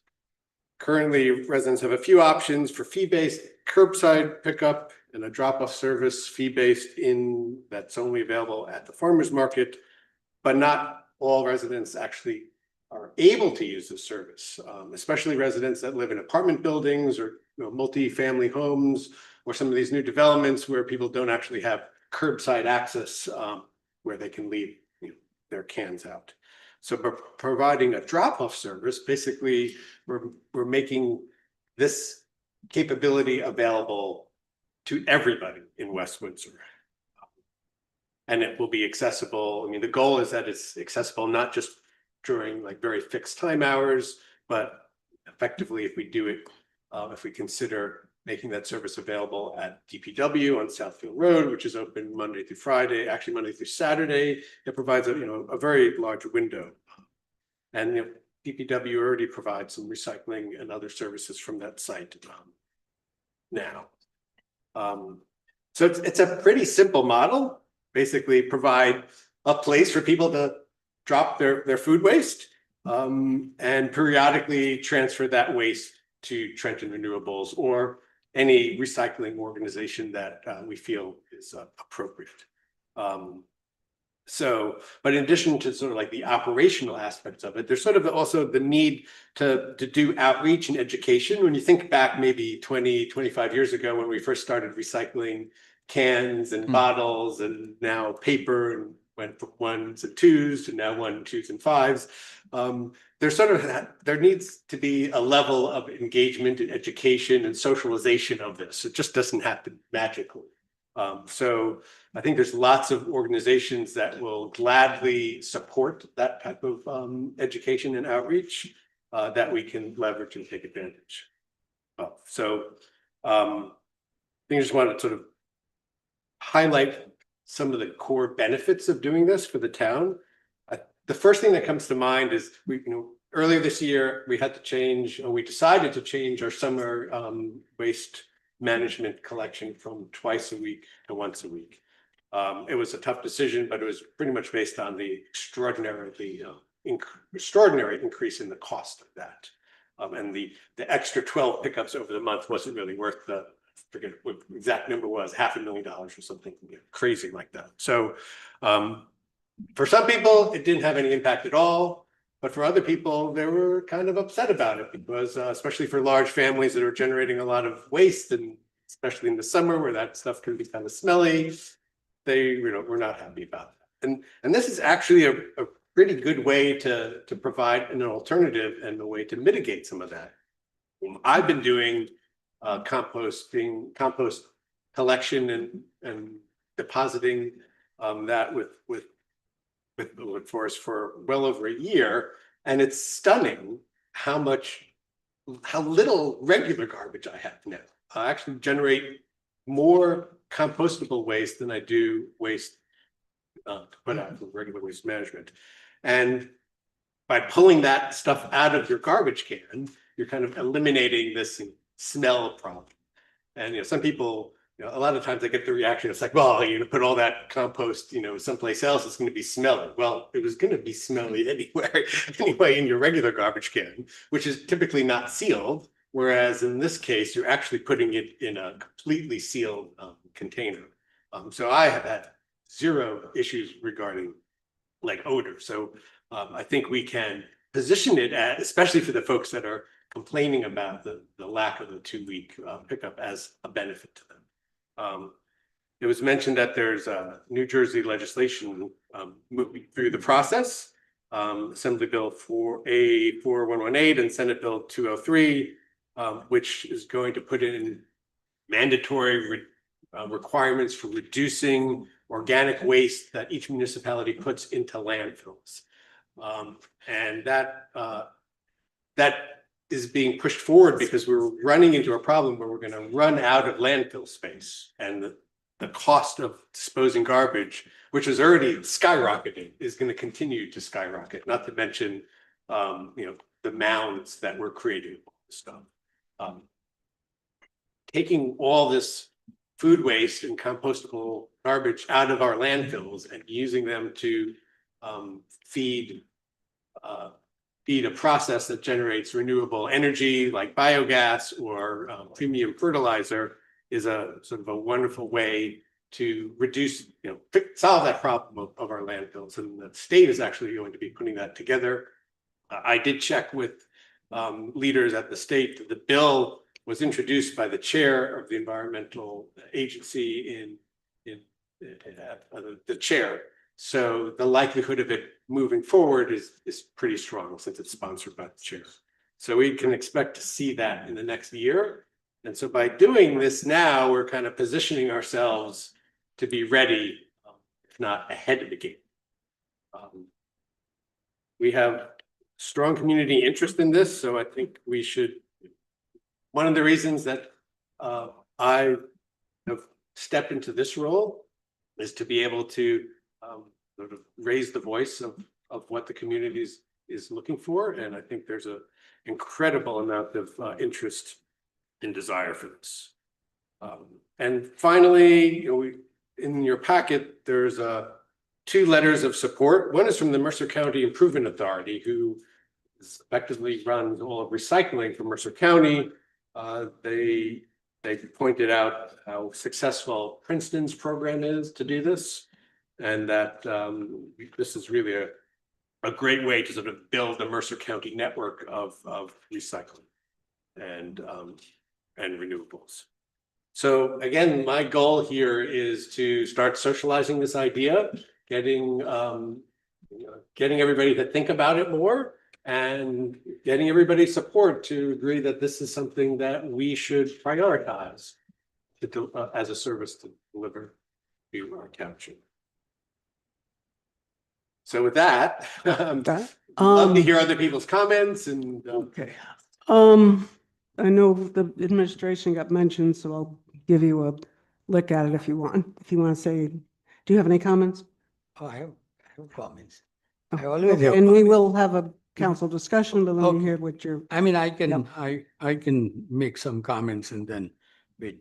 When people pass laws, I always tell them, be careful what you're wishing for.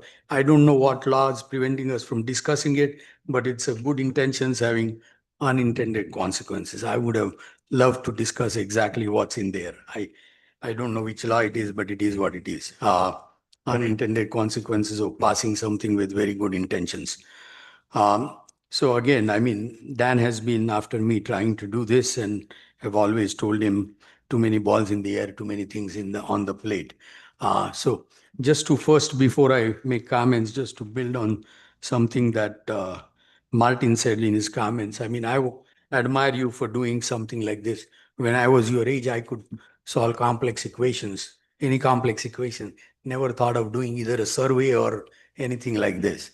Physics, chemistry, math, I could do anything, but not this. So thanks for doing it. I'm just going to treat it as if you are on Shark Tank. I'm not Mr. Wonderful. I'm a gentle guy, but I can't talk to you because of the council procedures. So I'm going to ask Mr. Weiss some questions.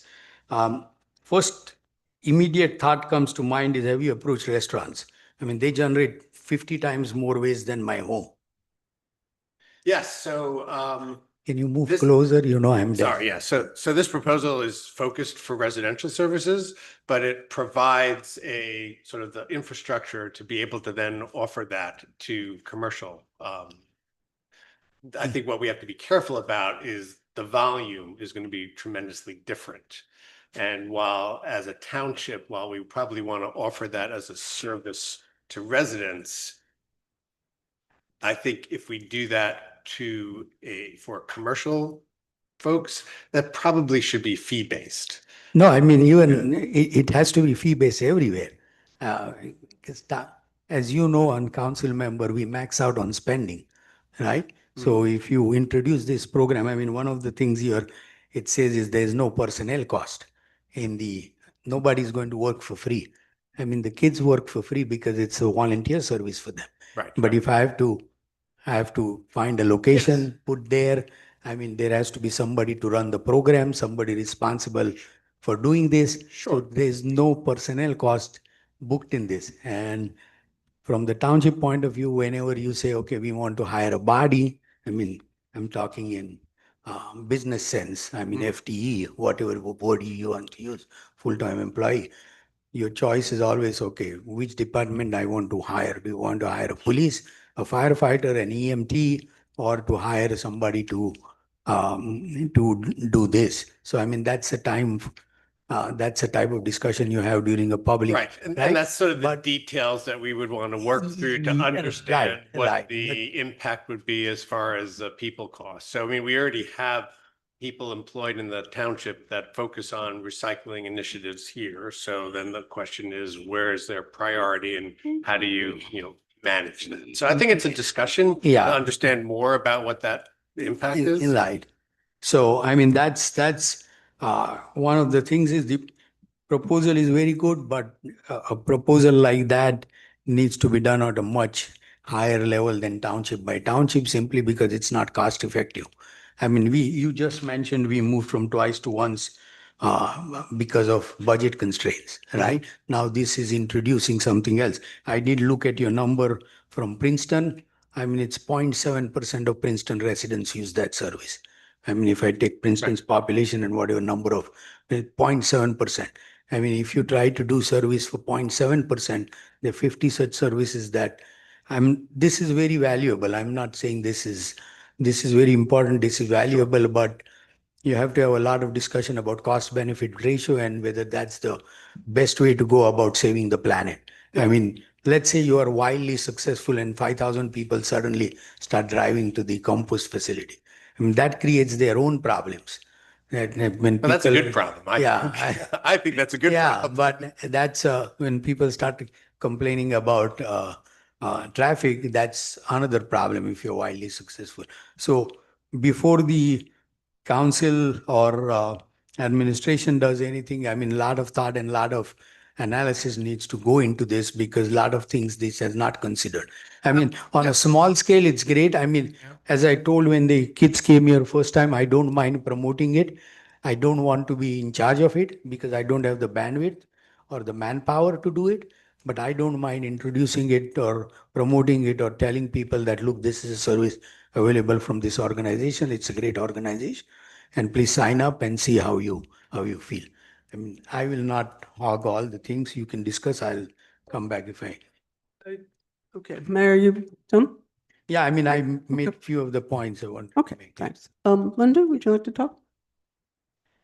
Yeah, in terms of the concept of doing this, I don't have any objections to that. I mean, it's an issue that's, I think, growing in interest with more and more people learning. And certainly we need a learning curve to explain, the possibilities of this.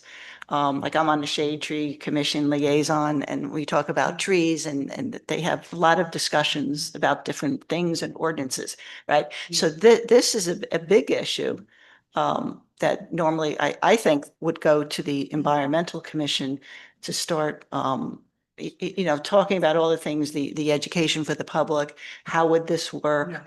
I think there's also contractual issues, whether legally the township has to go out for a request for proposals, RFPs.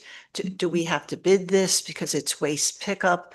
DEP rules, there's a lot of stuff to get Right, into. there's work. Into the, I mean, there is a lot of work, Right. We can't, but at least, trying to form an outline for discussion, on this so that. Yes, and that was the whole point of this is Yeah. to really to start that discussion to, as I said earlier, this is a framework to Right. figure out how do we take the next steps? What are the next steps? I think referring it to the Environmental Commission is a great idea. Sonia and I talked about that as an option. So I would love to get their consideration and input on it as well. And I would love to be able to have more detailed conversations with the administration about some of the nuances and sort of how, what are the challenges that you're facing that need to be addressed. Nothing happens automatically with no effort. So I recognize that there's effort involved in making this happen. My position is, I think it's worth the effort to figure this out and make it happen. I So did let me that. go ahead. So many words. So let me just chime in very quickly. Very supportive of this. I totally agree with you. I don't want to say at 30,000, so I just want to not get into too many details, but just want to see details. I think there should be a concerted effort to look into this further so that we get the details, the costs and things of that nature. So I'm supportive and I'm ready to look into it and see what we can do, without a doubt. Yep, I'll add to that. Dan and I have already spoken about it. I'm very supportive of the idea. I personally compost in my backyard, so I know not everybody has that possibility of doing it. And I've been doing it for years. That helps me reduce my food waste.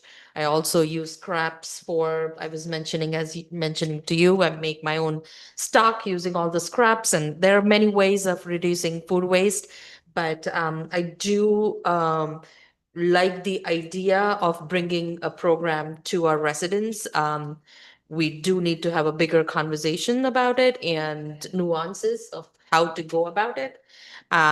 So like, if as a council, we need to work on it, we have to figure out what it is and how do we go about that? Is it a county program that we want to approach county and see if county can provide a program? I don't know. That's just a question. Well, I was thinking of writing a resolution if everybody, feels supportive of that, to go to the county, which Executive Dan Benson, County Executive Dan Benson, and the commissioners to say, there's interest in it. It appears that other townships are interested in it. So you have a lot of like, well, they're doing this, everybody's all over the place. And would the county, would that be a place also for them to begin to work things out and do it, might be much more economical if they had such a program too. Yeah, and the other thing is, as mentioned, I think as Dan just mentioned too, and I think I'm forgetting, one of you mentioned that we should work with Environmental Commission on this as well. And because it is an environmental factor, I think we should see if we can work in collaboration with them to come up with a resolution. I guess I can talk now.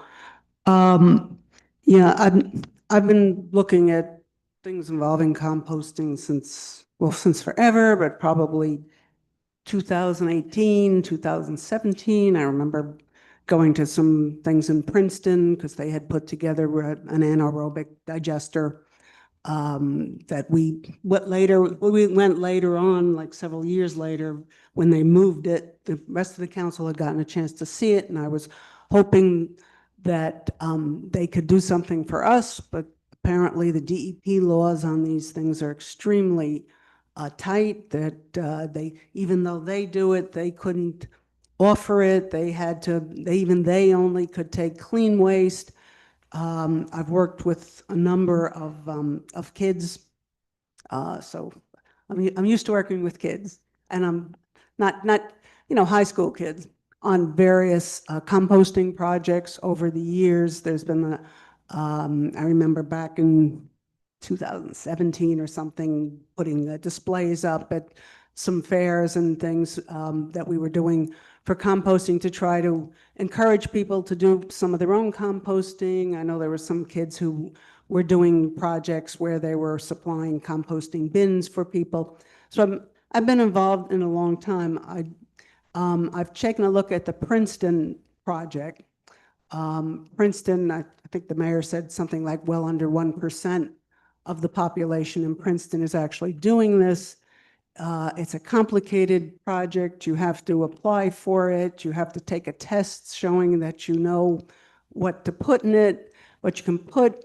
I think there's a combination lock on the containers. The containers don't seem to be very large, and they've got, I forget if it's 100 or 200 families out of the entire of Princeton that are actually doing this. So the actual benefit from it is small. I happen to be, since I have a science background, my belief is I never do anything for show. If if it's a matter of making something look good or some big political thing and saying, oh yeah, that it shows you're doing something, I'm usually not interested. I like to do the math at the end and make sure that we're actually gaining something environmental. And what Princeton did do is they looked at first, which if you go to their website, they did a study and they said, okay, for Princeton, what's the most viable, what's most economical? And they didn't start and say, we're going to do a collection. They started and they said, well, we're going to look at pickup. We're going to look at this. We're going to look at different options. And then we're going to come and we're going to decide what's going to work best for our town. So they didn't get people from other places to come in and write things and say, oh, this is what West Windsor should do. They went and they looked at it and they said, this is what this is what Princeton would work for them. And the project they have now, I don't know how scalable. So one thing, I think there's public support for this. I think I've tried, and I know lots of people have tried to generate more public support for composting. And at this point, I think it's becoming enough of a snowball that just as when we did recycling before the collection trucks came, everybody said, who's going to separate their newspapers? Yeah, there used to be newspapers. Who's going to separate their newspapers from other stuff? And that you're crazy. And then once it started happening, people were separating and doing this project. And looking at it helping the environment, I also have to look at a life cycle analysis. What's going to be the best net benefit for the environment? What methodology? And looking, I kind of had almost a nightmare last night thinking of 10,000 households in West Windsor with everybody driving twice a week to a little drop-off spot and trying to fit these things in with trucks moving it in and out. One of the issues is most of the people here drive these SUVs. SUVs, and this isn't a very high, are at least, say, a pound of CO2 per mile that they put out. And that's not the big ones. This is just a normal one. So each SUV is putting out a pound of CO2 into the atmosphere for every mile that it drives. So if you figure something like an 8-mile round trip every time you want to drop this off, and what I'm hearing is people want more drop-offs in the summer, then that's going to be 8 pounds of CO2 for that one family just to make that trip.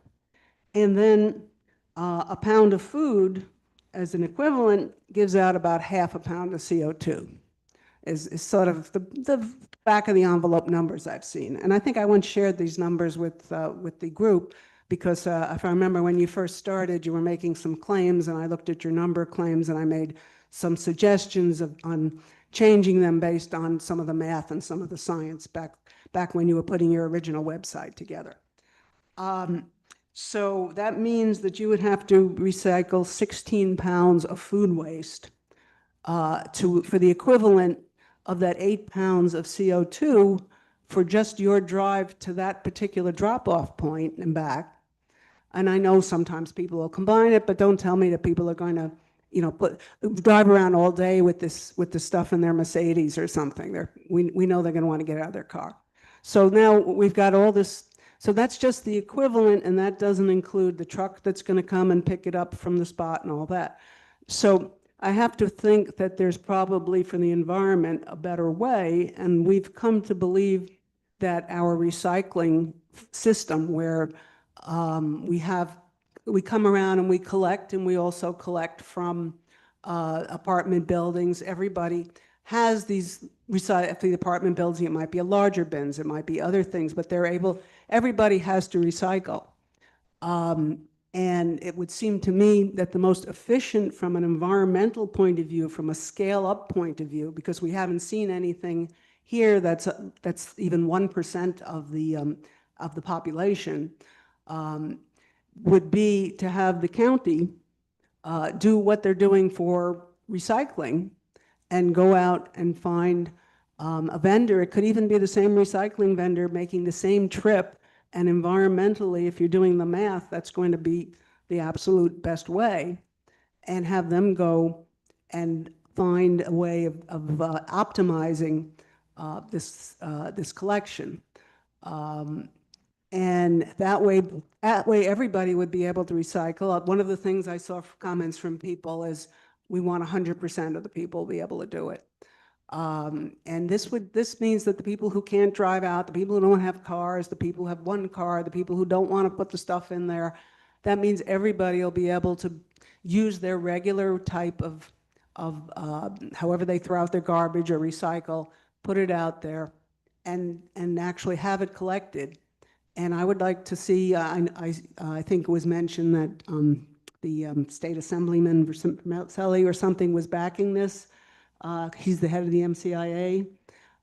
So I'm hoping that he's currently looking at this now and looking at a way to have this collected as regular recycling and putting it into different towns. And if we were to do that, he was to do that, I would really like to look at those numbers and see if that's something we can afford. So I would like to go along with the plan of trying to ask the county to come up with a system that works for all these different towns as the most efficient. I admire what Taurus is doing now. They're basically doing that. That's what Taurus is right now, doing this collection. Unfortunately, because they're limited, they may go to one house and they may pick up another house 10 blocks away and another house. So it's not as, so they don't have that efficiency, but since they're giving a lot of free labor, it works really well. But I would like to see that next step, which is sort of based on your model, on what you kids are doing right now, which is really amazing.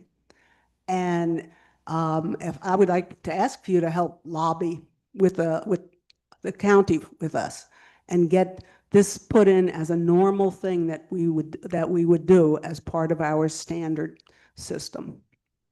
Sorry for the long speech, but I get impassioned when it comes to when it comes to wanting to use the science in environmental things. So Dan, what would be our next steps? Well, Are we done? I want to address some of the comments that Andrew made, because I think it's not an all or nothing or such as black and white, as you put it. The notion of all 10,000 people driving to one location. If we truly had 10,000 people who were interested in doing a drop-up service, we would probably have locations all around the town for them to do that, so that they're not all going into one place. Well, it doesn't have to be one place. It's just that the amount of stuff. The reality is that this is one of many options, right? So there are people who will continue to prefer a curbside pickup service. Correct. There will be people who prefer to go to the farmer's market when they choose to. And there'll be people who will prefer to be able to drop it off at a location in the town at their convenience. So I think we need to look at it a little bit more holistically, as how do we engage the community to encourage this type of behavior? And it's normal. I mean, I think it'd be unrealistic to think that, all of a sudden we're going to scale to 100% of the population. You pointed out Princeton just started this a year and a half ago, and you're seeing a gradual, and you will see every year it's going to get a little bit more and more. I think that's realistic, and I think that's practical way to approach the problem. I also agree that I think it's a great idea to approach the county to see how they can collaborate, whether it's specifically countywide, or maybe they choose to support a few townships as a pilot program or seed some of this stuff. So I think there are options, and I don't think we should rule out moving forward because of what we perceive to be a problem.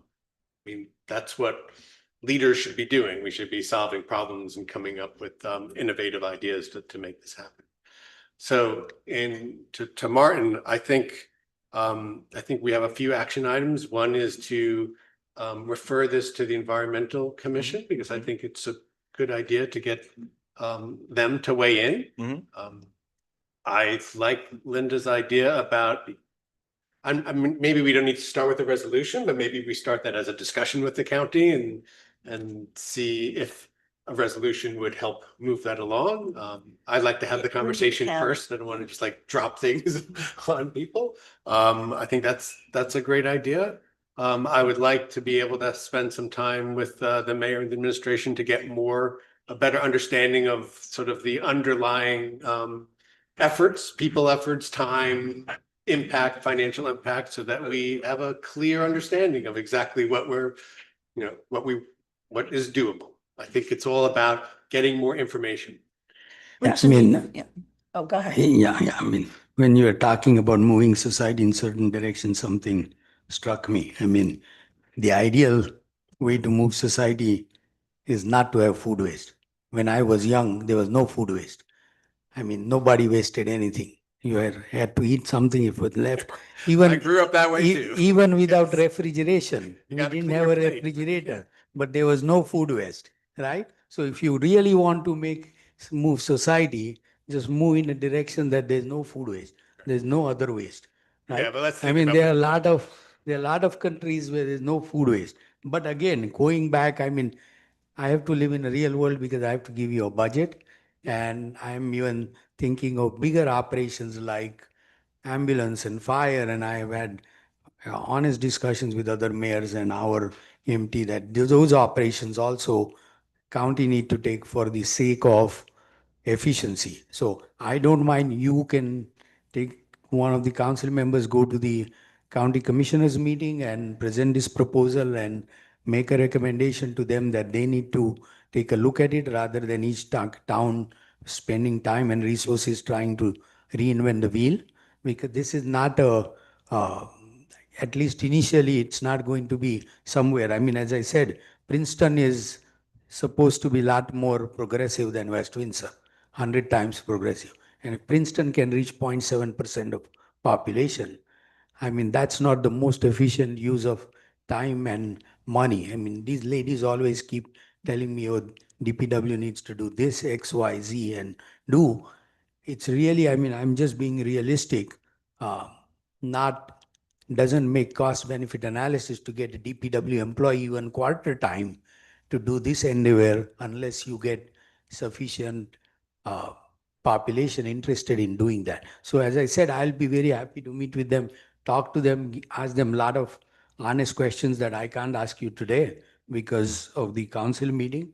But I will be happy to promote you and see how many people we get to sign up. I mean, I will sign up with you. You send me the form, I will sign up with you. Let me try the service for 3 months. Then I will give you honest opinion. Okay, it makes sense or not. My wife won't do it, right? So I would be happy to do it. Just send me whatever information you have to sign up. I will try it for 3 months. I'll give you an honest opinion. I think if we do send this. to I the- just hope my wife doesn't throw me out of the house after I try it for 3 months. That if we send this to the Environmental Commission to look into, is to give them an outline of different topics for their discussion and their research. I think grants is always an issue of money in anything that we do. So Princeton had secured, what was it, 245,590 in that. So when I saw that number, because I was thinking, wow, it's a lot less by some of the other information we received. So that grant money is very important. Yeah. Well, so if they're actually asking and they've gotten that amount of money, then we're talking a really expensive project. Well, Well, I mean, the their environmental. framework was on a much larger scale to start. Well, but they only have like 5 places and they've only got like a couple of hundred houses, so, Again, yeah. How'd they get all that money? Is that how much they put in for that? Did they work with a consultant? Do you know? Princeton? I believe they were working with Sustainable Princeton.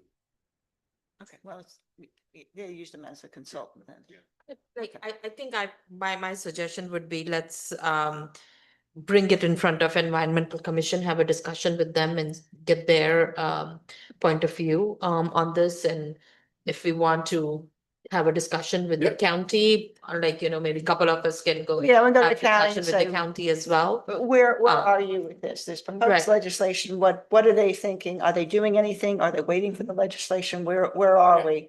And get that feedback and we can expressed we're interested in it, but we're. Yeah, we're interested. I think the public, like, residents are, there is an interest building, because I do see tourist cans, like, in my neighborhood and around town, and I see people bringing cans to the farmer's market, so there is an interest. Yeah, and the Um, company that's at the farmer's market, I guess you've got competition, is doing a whole subscription program where they'll pick up the cans from you. I think they charge 6 months is $120 or something, and they'll give you 1 or 2 cans. So I think they're seeing that a lot of people, rather than just pick it up and going back and forth, they want the convenience of somebody coming and picking it up at the house.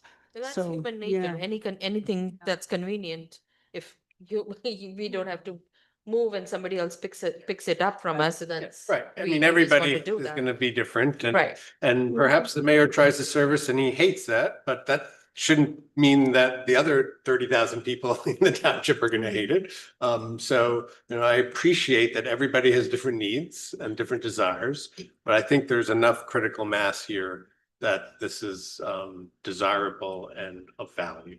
So, I'll leave it at that. I think the Right, next so step I is think, to- I think I'm gathering like there is support. I think everybody is. Yes, Right. right, To, right, for to see moving it how we forward want to and- move forward with it. Yeah. That's what my understanding is. Yep. So we just need to take Yeah, the next because I step. can get more into the weeds and the details Sure. and Right.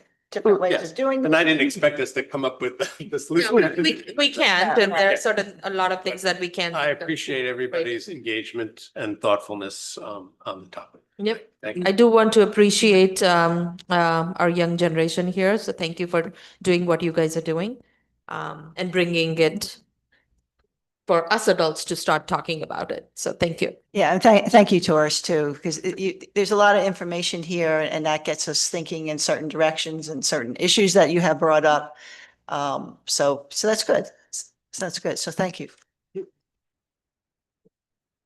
Okay, is everybody done with any of their comments at this point? Yeah, thank you. Council reports. Let's see.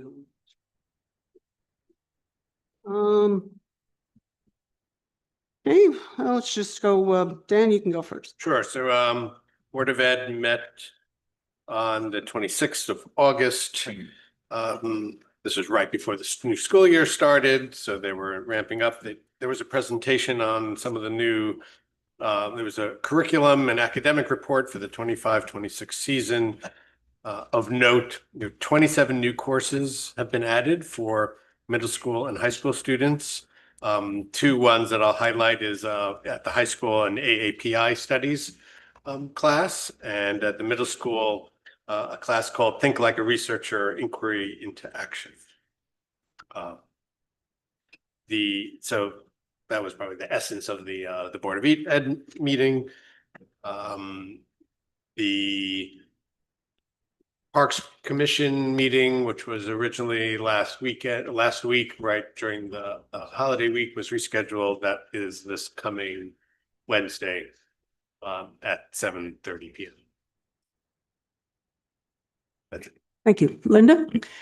Yeah, Shade Tree Commission met on August 27th. Some of the members may be going to the New Jersey Shade Tree Federation Annual Conference in Atlantic City on October 16th to 17th. The Shade Tree Commission's budget will cover the costs. There were 4 permit applications in August under Chapter 170. So far it's a total of 49 for the year.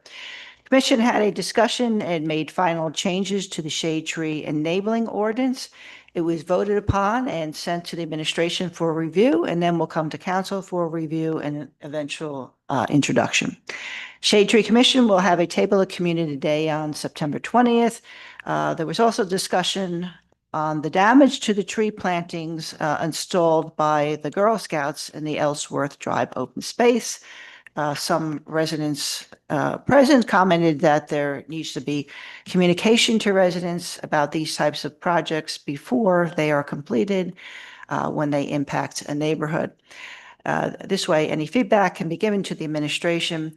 The commission went into executive session to discuss this matter further as a police report was filed regarding damage to the saplings. The Girl Scouts in attendance were thanked for their 65 hours of hard work towards a silver award. Discussions continued on developing a brand-new ordinance on bamboo regulations. Summer intern was helping gather information on this. The administration is working on any parameters for the bamboo ordinance. That's it. Tony? Affordable Housing Committee has not met since we last met, and the month of September meeting was canceled. Parking Authority meets this Wednesday, so I don't have anything to report. Thank you. I do want to wish everybody happy Navratri later this month when the Navratri season starts, and happy Rosh Hashanah to everybody celebrating. Thank you. Martin? Yes, Human Relations will be meeting tomorrow evening. Planning Board met last Wednesday, discussing the application for the new restaurant, Fogo de Chão. Just some details on the restaurant for everybody, for the public. 8,500 square feet, 298 seats inside, 63 seats outside, so there will be outside dining. This restaurant will be built at the Route 1 access and Meadow Road location. Basically was approved, recommendations by the board for this new restaurant with waivers, instructional signs, and proposals. So it's a pretty large restaurant. They'll have ambient music, one-person instrument type of music inside, and in the summertime outside. So the application was approved with the waivers and proposals and recommendations by the board. Thank you. Thank you. And I ate one of those and that.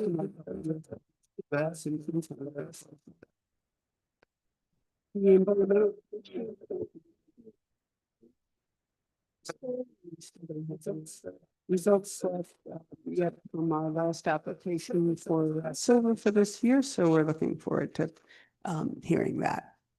Thank you. The Environmental Commission is meeting on Thursday. We also have the Township That's right. Service. Well, what the Environmental Commission agreed to make their meeting a little bit later, starting at 8 p.m. instead of at 7, in order to, so for people to be able to go to the September 11th ceremony, so people can do both. Okay, do we have any additional administration updates at this point? Yeah, Marlena? None. None, thank you. I assume nothing else for you, Allison? Nothing from me, no. Okay, we're gonna go into closed session. Shall we do a motion for that? Motion to go in the Can I, closed. can I have a motion to go into closed session? Salute. Second. Okay, all in favor? Aye. Yeah. Allison? Whereas NJSA 10:4-12 allows for a public body to go into closed session during a public meeting. And whereas the Township Council of the Township of West Windsor has deemed it necessary to go into closed session to discuss certain matters which are exempted from the public. And whereas the regular meeting of this Township Council will reconvene, and whereas the below stated subject matter, which shall be made available at such time as the issues discussed therein are resolved in its disclosure, would not subvert any particular exemption for convening a closed session. Now therefore be resolved that the Township Council of the Township of West Windsor will go into closed session for the following reasons as outlined in NJSA 10:4-12 for the discussion of litigation updates. There will be no further action taken after the closed session. Yeah. So we won't be taking any further action, as Allison just mentioned. And we're going to be going into a closed session for a while, and we're going to come out and essentially adjourn. So thank you for everybody that came. You're of course welcome to wait, but it's up to you. Thanks.